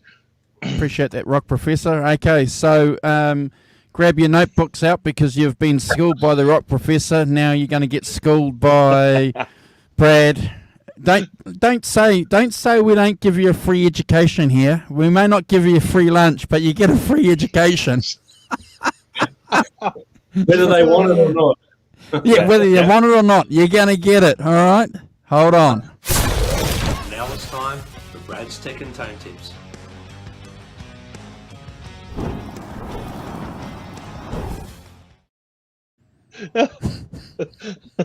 Every time. Marvellous. Guys, I want to talk about one of my favourite effects, which is all over Robin Trower's sound on this record especially, which is the Univibe. So I haven't got a classic Univibe, but I do have a custom-built Univibe by a guy here in Melbourne. He builds pedals, and that's Melbourne, Australia, of course. And I'll hold it up here. It's this pedal here. It's called a 69 Vibe, and it's based around the classic Univibe. And we custom built this. We worked on it, and we got the classic Band of Gypsies sort of Univibe tone out of it. Wow. But that being said, it gives me great pleasure to say that it's very versatile, and you can get a very Trower type effect out of it. Now, I've just got to put this down because it's damn heavy. But what I'm going to say is you've got a few controls on a Univibe. So you've got I'm just going to make sure I'm telling you the right ones here. So you've got your speed. So that dial there is for your speed. Intensity, which I'll leave that where it is because I liked where it was. And your volume. So pretty much the way I run it is so that it's not really pushing much more volume into the front of the amp. This is all in front of the amp, this one. Not necessarily all these are in front, that's through loop effects. But I was going to give you guys a little sound demo and show you why I love it. So if you can just bear with us 2 seconds, I'll make sure my guitar. This is a 79 big headstock maple neck. It's got a few mods done to it and stuff like that. It's a player. It's a gigging guitar. So Awesome. can you guys hear that? Yeah, Yep. Beautiful. Okay, so this is without it. This is just the amp and guitar.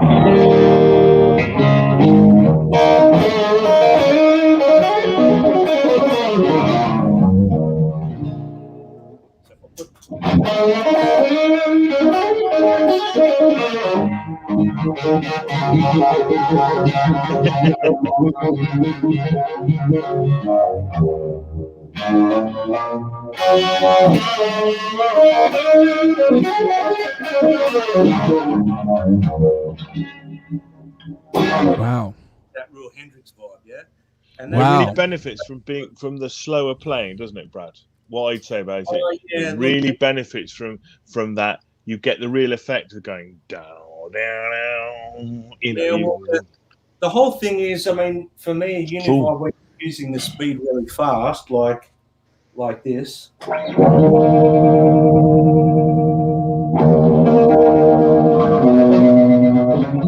yeah, It gives effect, but I like it in that slower mode. yeah. So,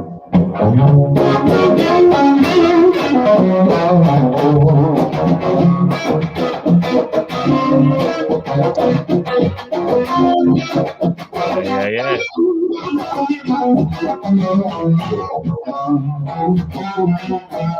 Wow. You got to have it. I've got to get a Uni5. Oh, there you Oh, go. you Really got to. good. It's remarkable. You've got to have a Univibe. You've got to have. It's remarkable. yeah. If you're a Strat player, you've got to have a Univibe. I mean, you can't go past it. I mean, that whole Robin Trower thing, it all stems from it's you know, you can play blues with a Univibe and you can sound like Hendrix or Robin Trower. You can just do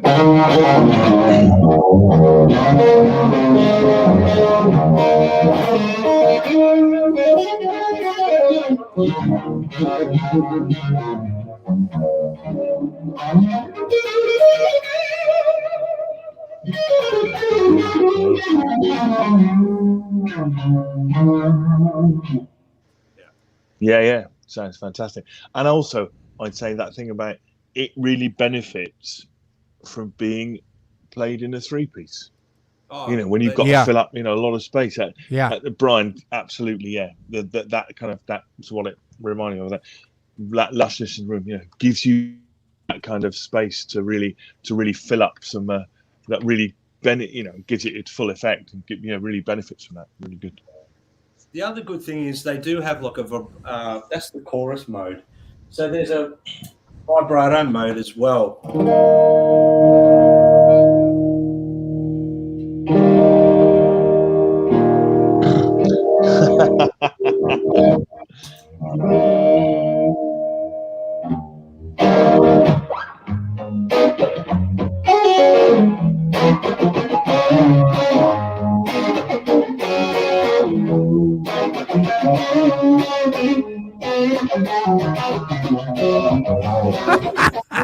Yeah. It's not my favorite tone, but it's different. Yeah. That's good. Yeah, that sounded great. Yeah. No, absolutely. The chorus, you know, you play the same thing with the chorus.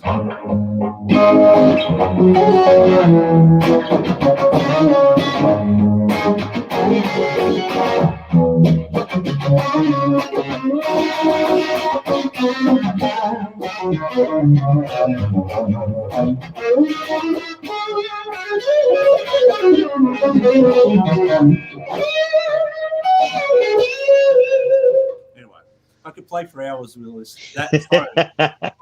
For hours with just a guitar, that pedal, and an amp, and I'm set.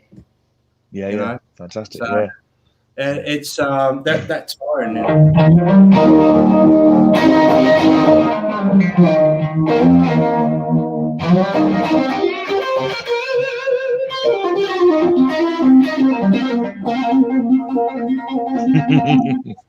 Anyway, there you go, Yeah. guys. Fantastic. Brilliant. That's my Thank you very much.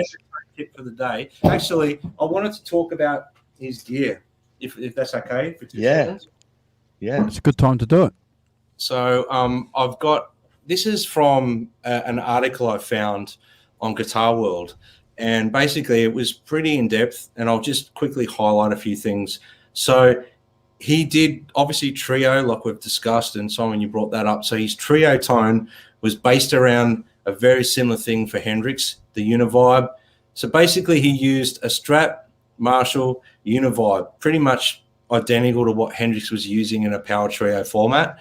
And I've got his gear here. A 73 model Fender Stratocaster with a maple neck. It says here that he used his middle pickup predominantly, but I do believe he used neck, middle, bridge. He used it's not just predominantly a one pickup. He used a 73 or 74 Marshall 59 Super Lead, 100-watt head. Wow. Presence at 0, bass at 2, treble 8. Oh, sorry. I'll start again. Presence 0, bass 2, middle at 8, and treble 2. So very mid-range push.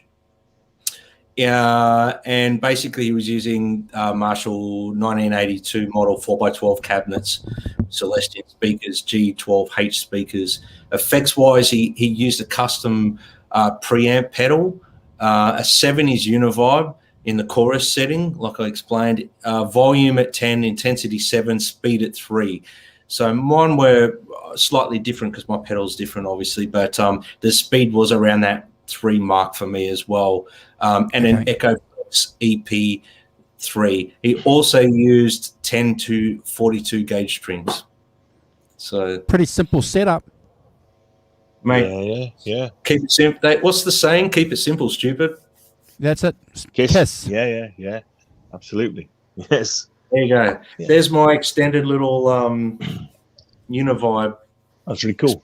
experimentation there in front of you guys live. That was great. Bro, Fantastic. It's Sounded always a pleasure. sold. Always always a pleasure to have the live samples from Flame Thumb. Dr. Flame. The Flaming Thumb.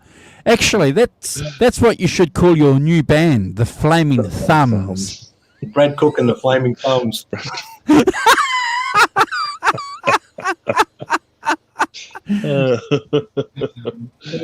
Yes, well, anyway, we won't go into too much about that right now, but I definitely think I'm going to be, I will be doing maybe a couple of shows because I didn't get to do an EP launch when I launched my EP last year, so I'm hoping I can put together a band, and maybe I will call it Brad Cook and the Flaming Thumbs.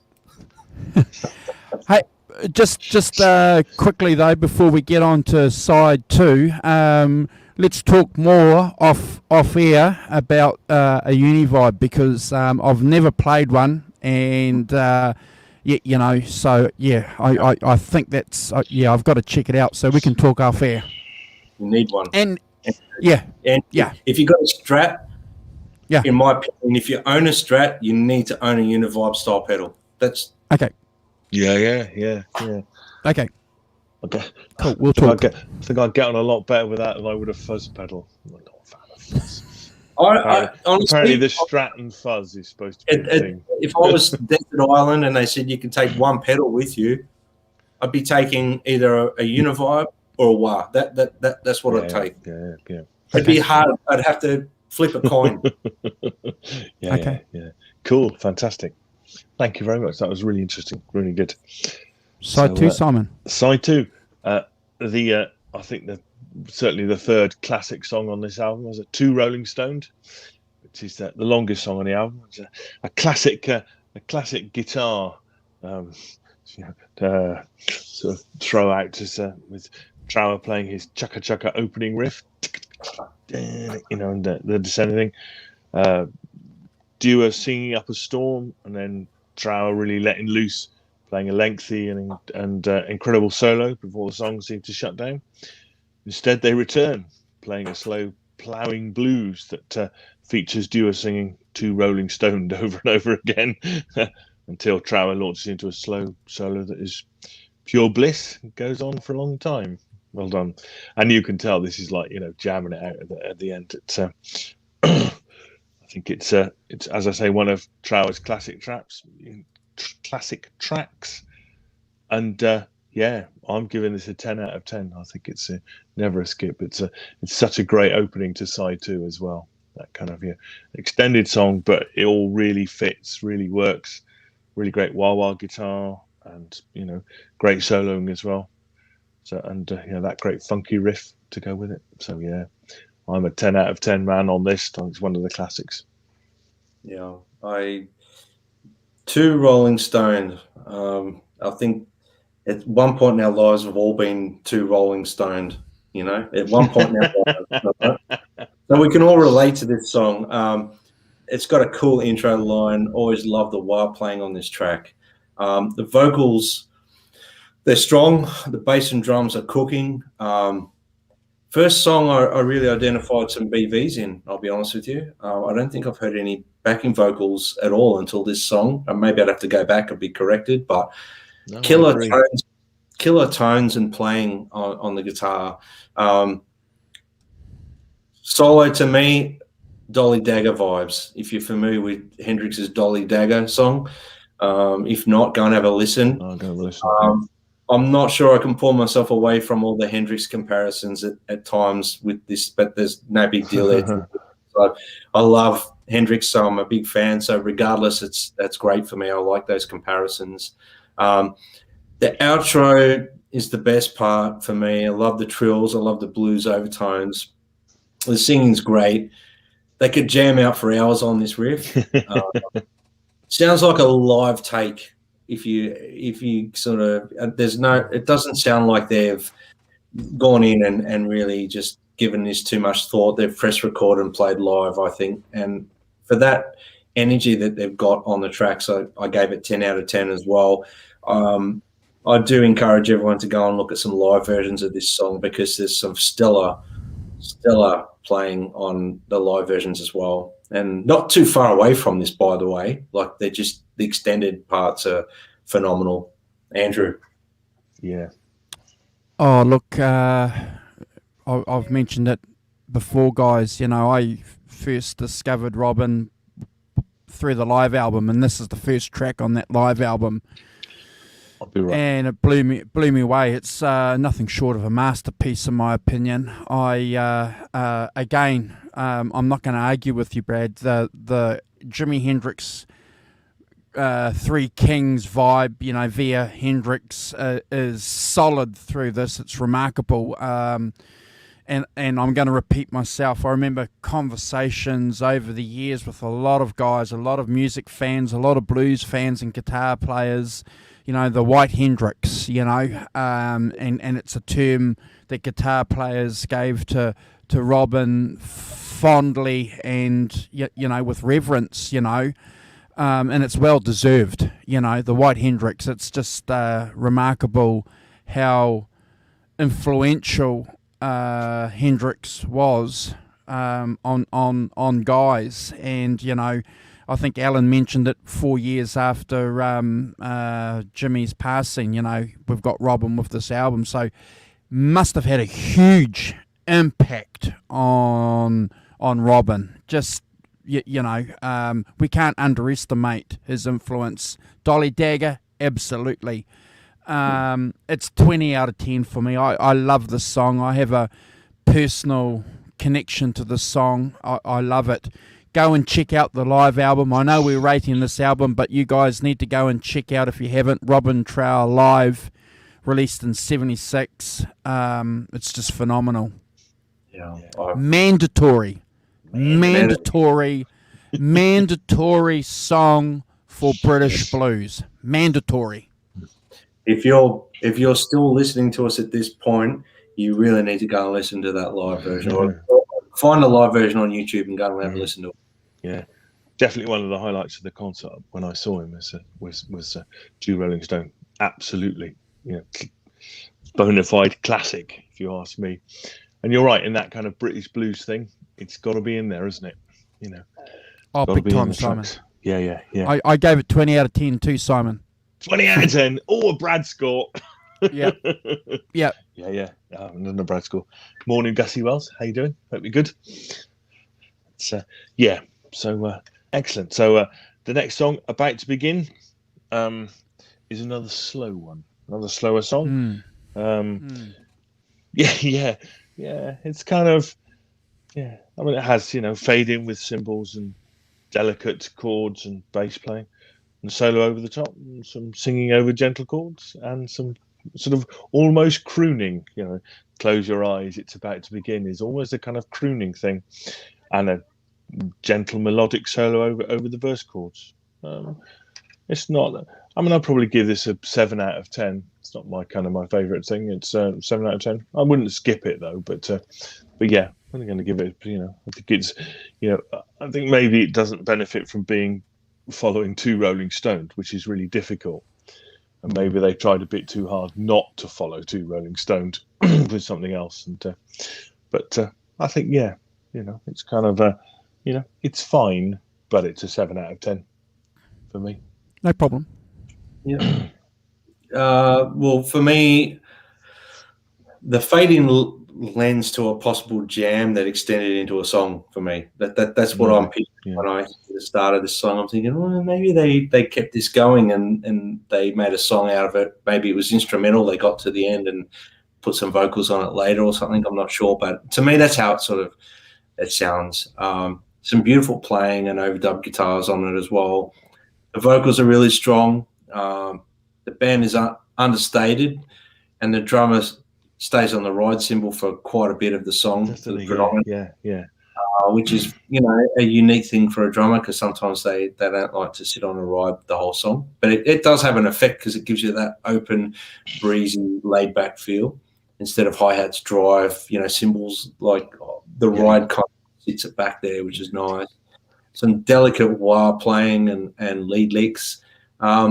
Look, in the context of the record, like we go back to a lot, it's a great second song on the second side.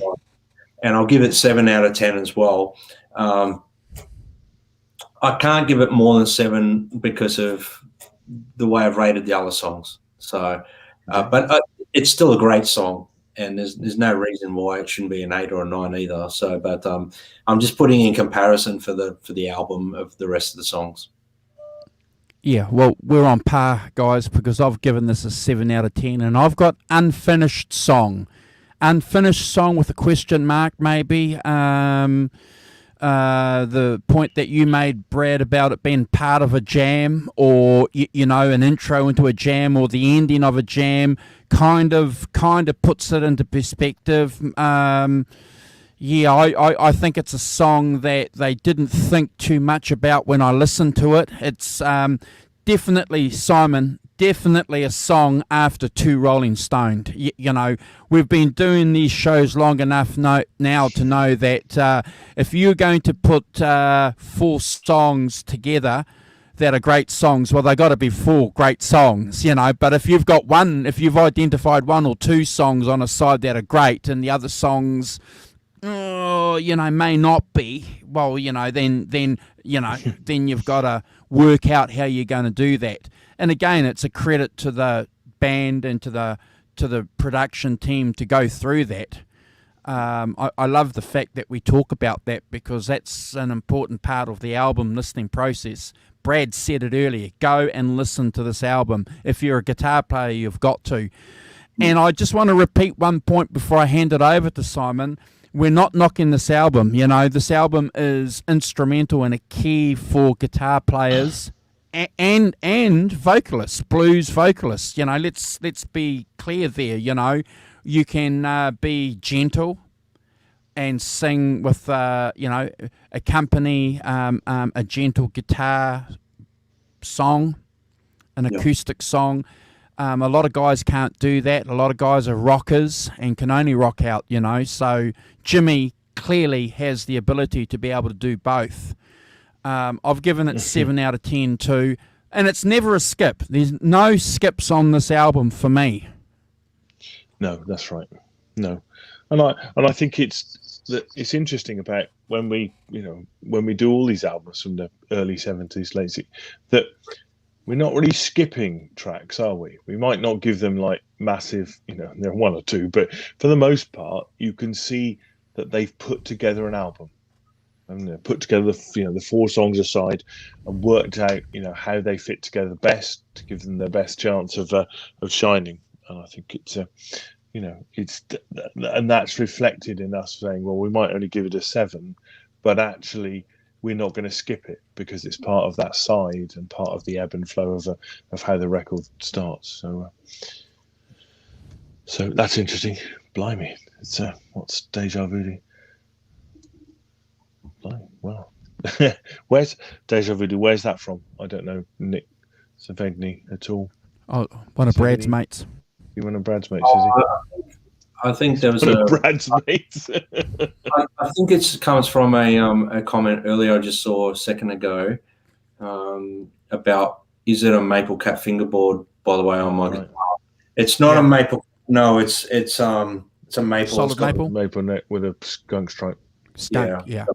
I do know that episode you're talking about on YouTube from Nick 70's late 60s maple cap, which is the Hendrix era maple caps. But so yeah, shout outs to Nick 70. If you haven't checked out his YouTube channel, he's great. Ah, cool. Okay. He's outstanding. Cool. Yeah. Excellent. I will go and check him out.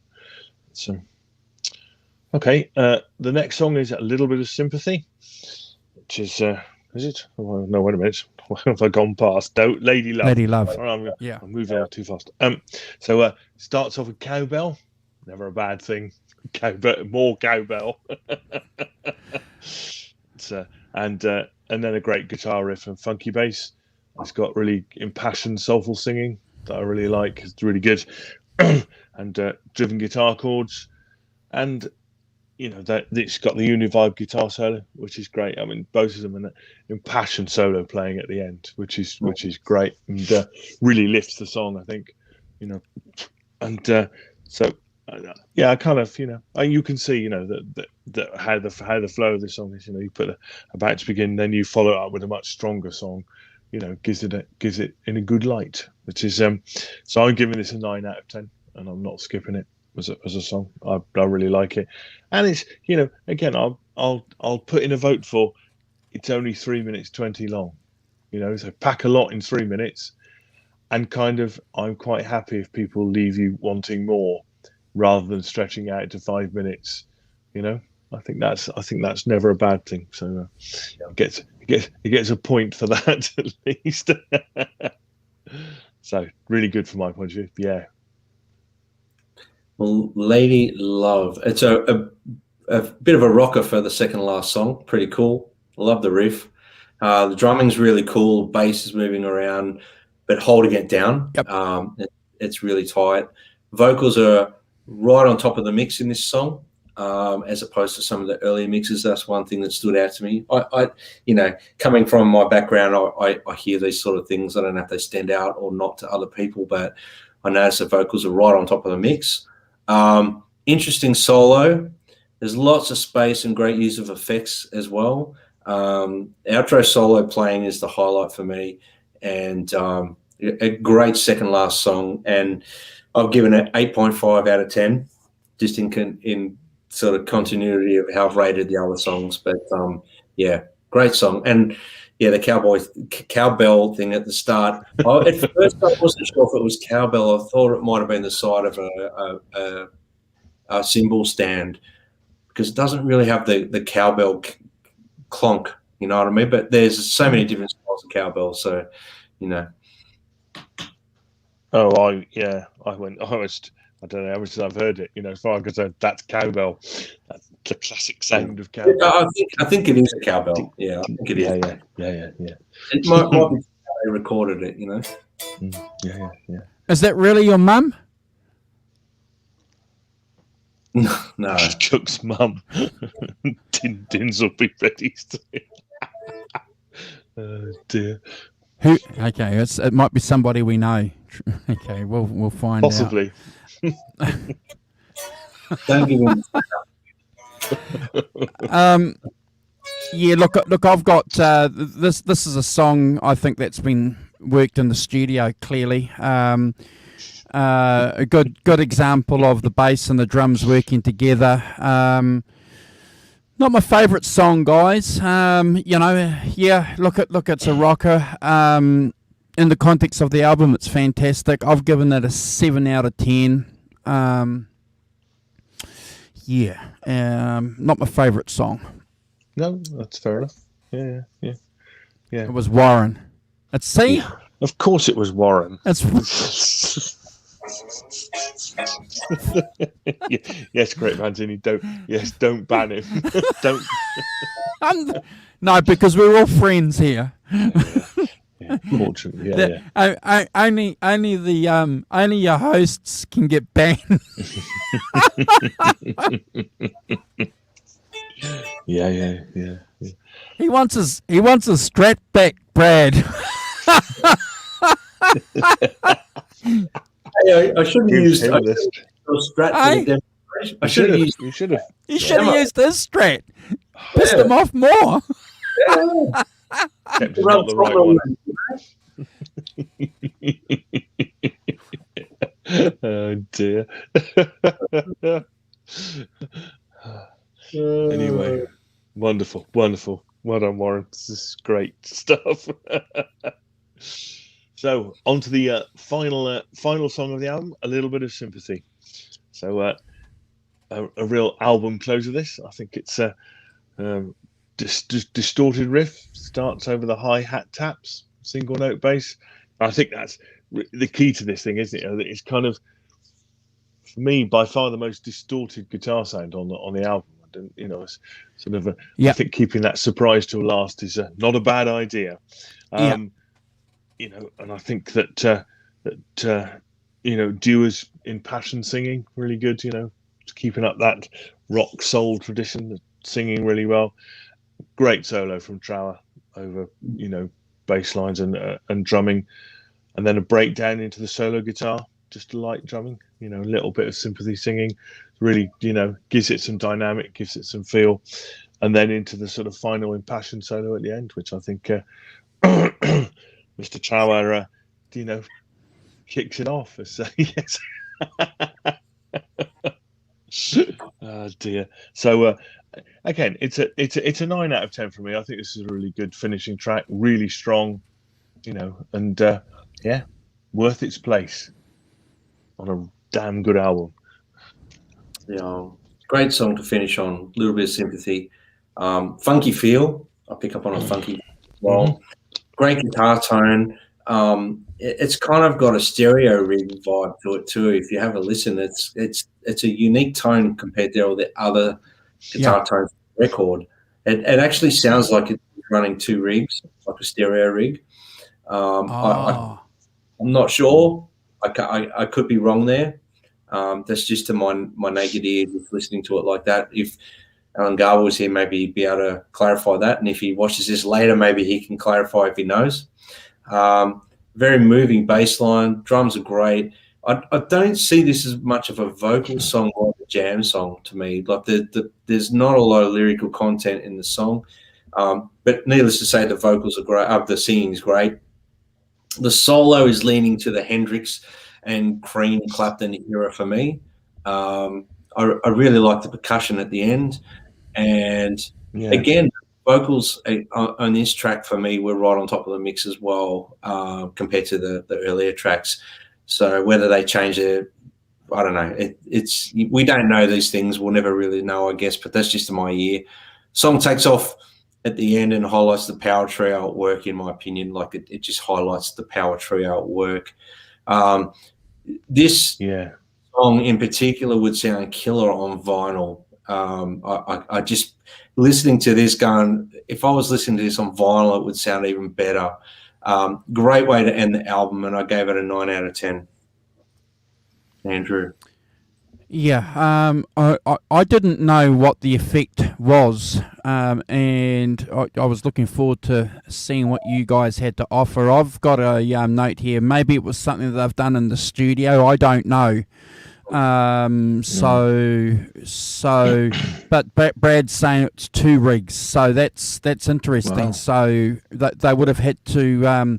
Jeff would have been working his butt off then. Sorting that out from a recording point of view, if that's the case, it could. You don't think it was edited after, in the studio? Well, it sounds more live to me, but I actually do think that there's a possibility that he ran 2 rigs with a chorus pedal, 1 dry, 1 wet. Hey Johnny, that makes perfect sense then, because we got to remember that they didn't have a lot of technology in the mid-70s, but they still managed to do a lot of stuff, through the tape, through splicing and stuff like that, though. So whether or not I couldn't find any information on any recording or editing tricks. I tried everywhere to try and find something to back up what I could hear on the on that last song. Yeah. I agree with you about the vocals. That's a note that I've made, that the vocals are set at different places through the album. Now, would that be because they've done that deliberately, or was the album recorded at different places? I didn't make any reference to where it was recorded. So, because, you know, sometimes how a band might have it recorded in, you know, a couple of places, you know, so I don't know. I think they recorded at Olympic Studios and Air Studios in London, like 2 separate sessions. So it could be right. Yeah. Okay. That's right. Okay. That's right. Okay. Yeah, Brad. Okay. Olympic and Air Studios. Yep.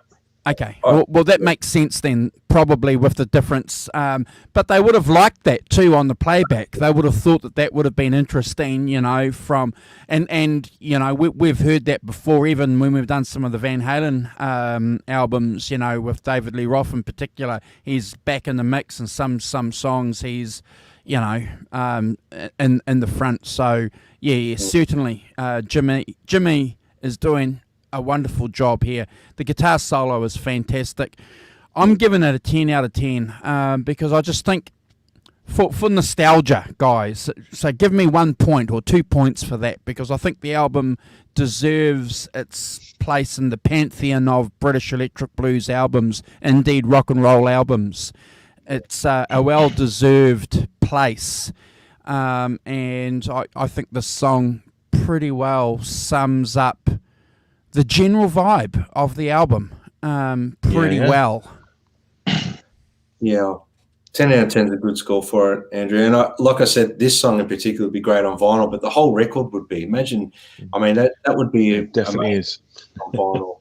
So it'd be a different experience again. But I think we're onto something here. Maybe there's different studios, and potentially, I mean, it's not, I couldn't find it documented anywhere on the internet, which is quite surprising. But on that particular last song, I really do believe there's a stereo type effect going on, whether it's a stereo 2 amps. And I think we might be onto something with like the old school Boss chorus, maybe splitting the signal to 2 different amps, and one's wet, one's dry. I wish Alan was still here to maybe clarify that, because he might know, because he seems to know quite a lot of stuff. I would say he probably does. So, Alan, if you could qualify that.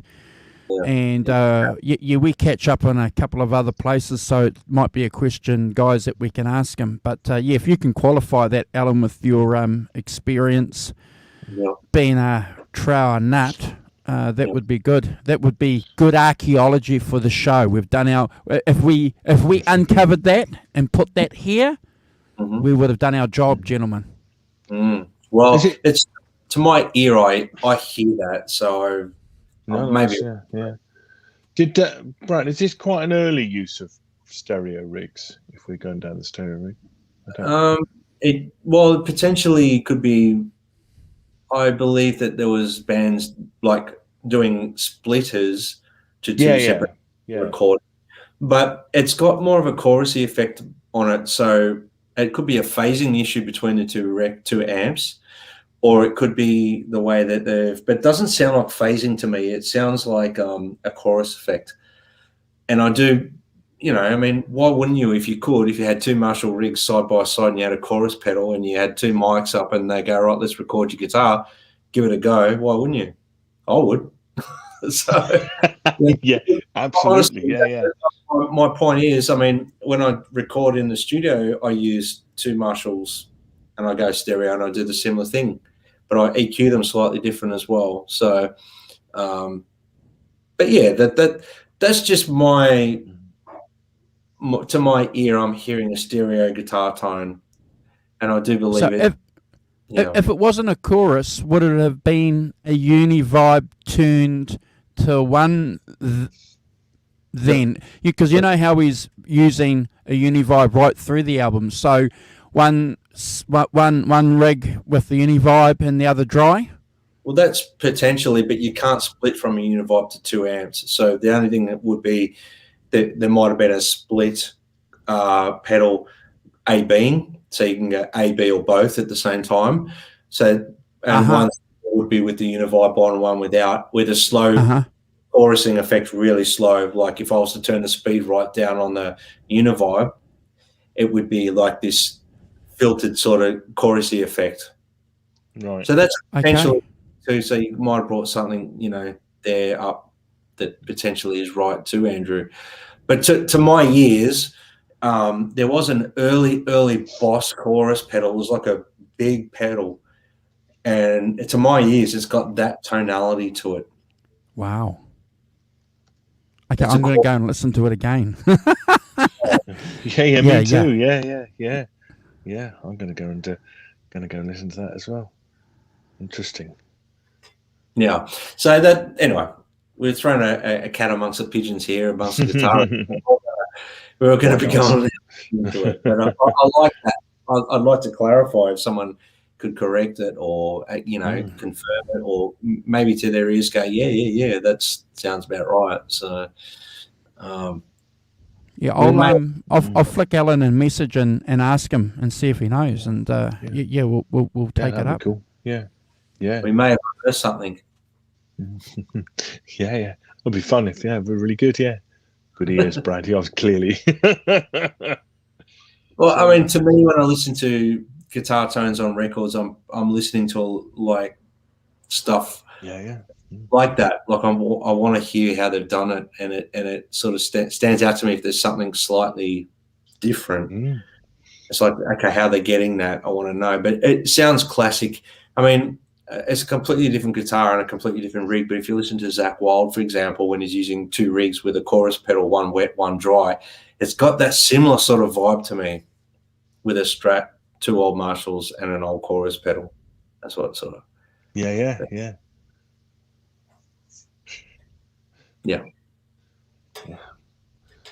Brian.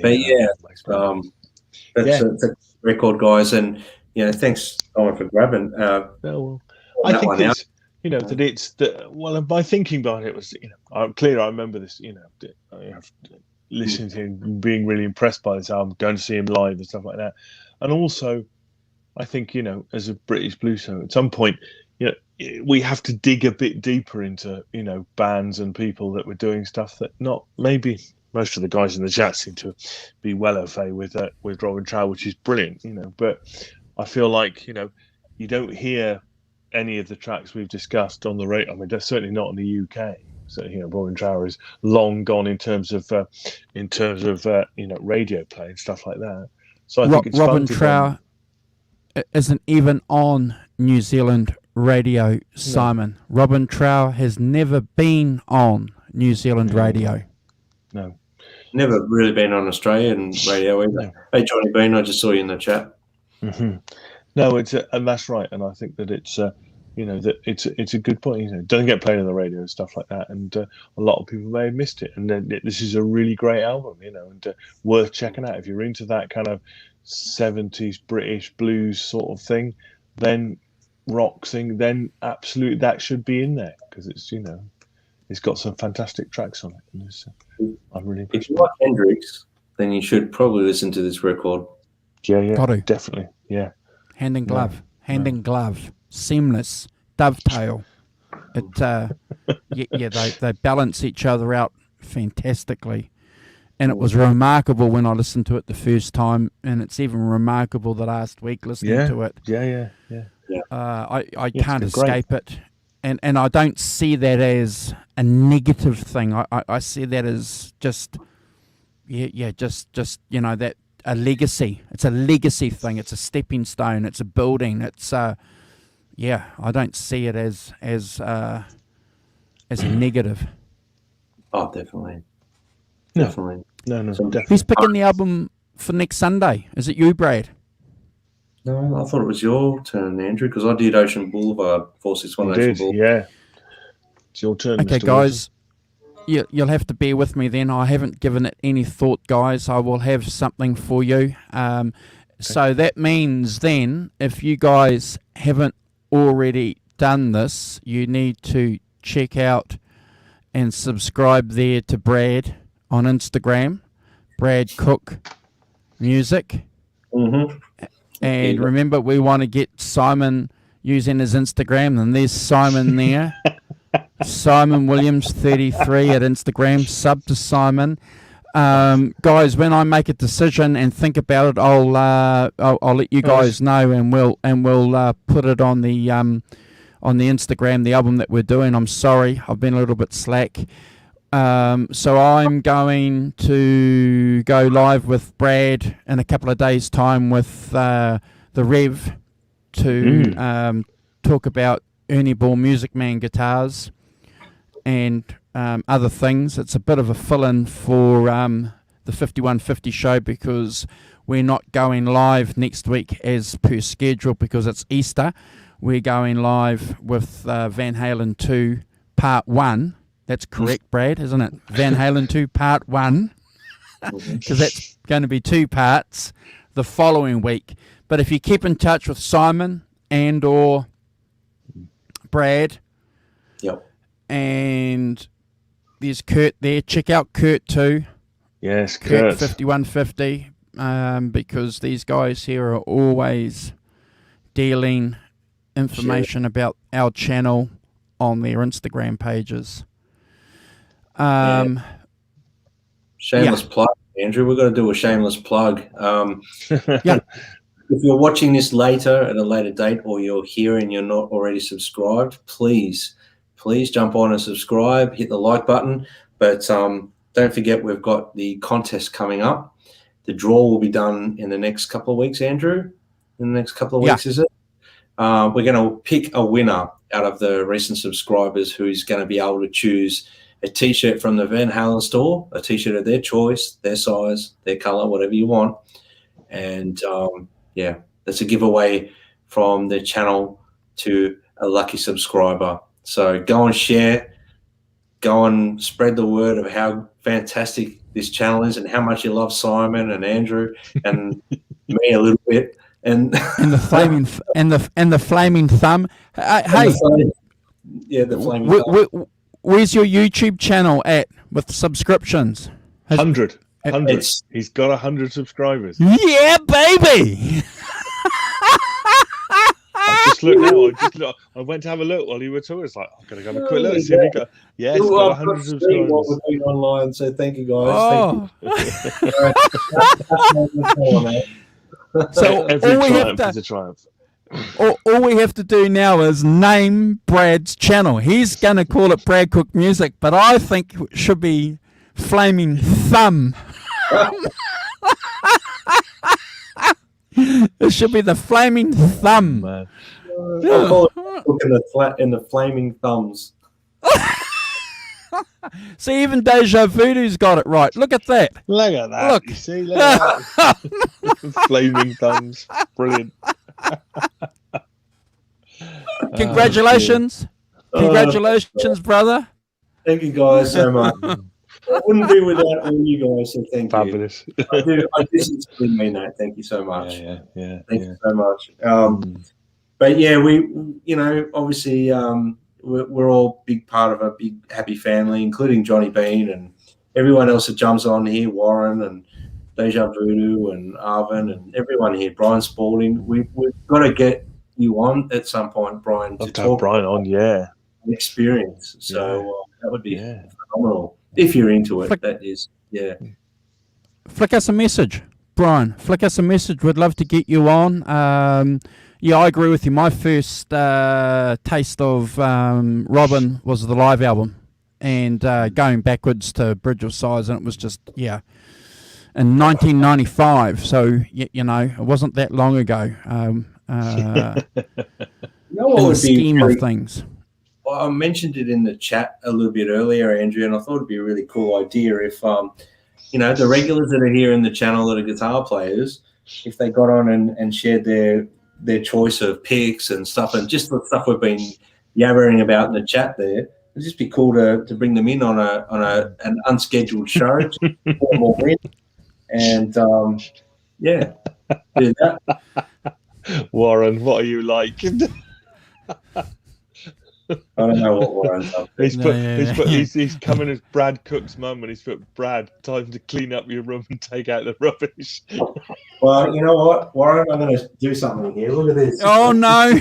Oh, here we go. Two can play this game. Here we go. Oh dear. There's your guitar, buddy. Warren's guitar held for ransom. Hey, is this when you're going to practice your Jimi Hendrix live at Monterey? Set fire to it. Yeah, I just bought some Zippo fluid. Yeah. I just bought some Zippo fluid, and we're gonna hang on. I'll show you. We're gonna do this. I'll show you. Hang on. Just give me 2 secs. I'll show you. Okay. Oh my God! You're gonna have to.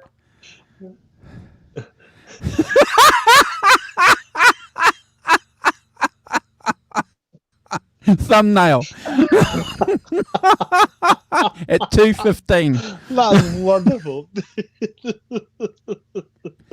and people, that's the thumbnail. 2:15. Remember that. Yeah. Wonderful. That's fantastic. Oh my God. There you go. That's what we're gonna Don't upset Brad. Don't upset Brad. Oh dear. Wonderful. Well done. That's fantastic. I needed a good laugh this week, guys, so thank you. That was good. Oh my God. That was wonderful. Oh my God. Brilliant. You guys are amazing. Wonderful. Yeah. Definitely the thumbnail. All right, guys. You're going to say Fantastic. goodbye to everybody for us, Simon? Yes, and thanks, Johnny Bean, Deja Voodoo, Warren, of course, brilliant stuff. Brad Cook's mum, Mrs. Brian Cook. Spalding, Mrs. Cook, Brad Cook, Brian Spalding, thanks, Brian, and Deja Voodoo. We've got the Great Vanzini. We've had, of course, Arvin. And Teresa as well. Gussie Wells, thanks, Gussie. Nice to see you. Glad you're okay, which is cool. Sorry, guys, just flicking back through, see if hopefully I haven't missed anybody. Arvin, of course. Great Manzini. No Sonia this week. Hope she's all right. Hope you're all right, Sonia. If you catch this on replay, it's and Brad Cook and Alan Garber as well. Thanks, Alan, for joining. Hope you and Johnny Heartbreaker as well. So thanks all for joining. Aaron, Lally as well. I think that's probably got everybody. So thank you very much all. Hope I got you all. And we'll see you next week for more jolly jaunts. I love it. Oh my God. Oh, great. Oh, the Strat as well. Wonderful. Yeah. What you want to do, Brad, is get some eyeliner and paint a mustache on. Oh dear. Leave the hair a bit, you know. Buzz the hair out a bit. If I lose my hair, it'll be like a big afro, you know. Yeah. Really groovy.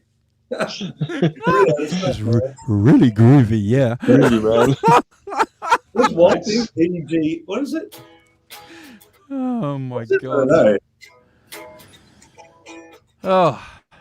Yeah, what a great Wild gig. thing. What a great gig this is. You know, hanging out with some rat bags. It's fantastic, isn't it? Fantastic. Yeah. Yeah. Brilliant. Bit of fun. Yeah, great stuff. Okay. Well, thanks all We're in the spreading. chat. Take care. Stay safe this week. And we'll see you next Sunday. Bye. Here's that button.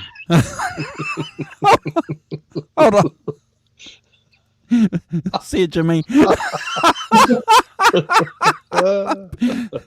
Be cool, Jimmy. Wonderful stuff. Great.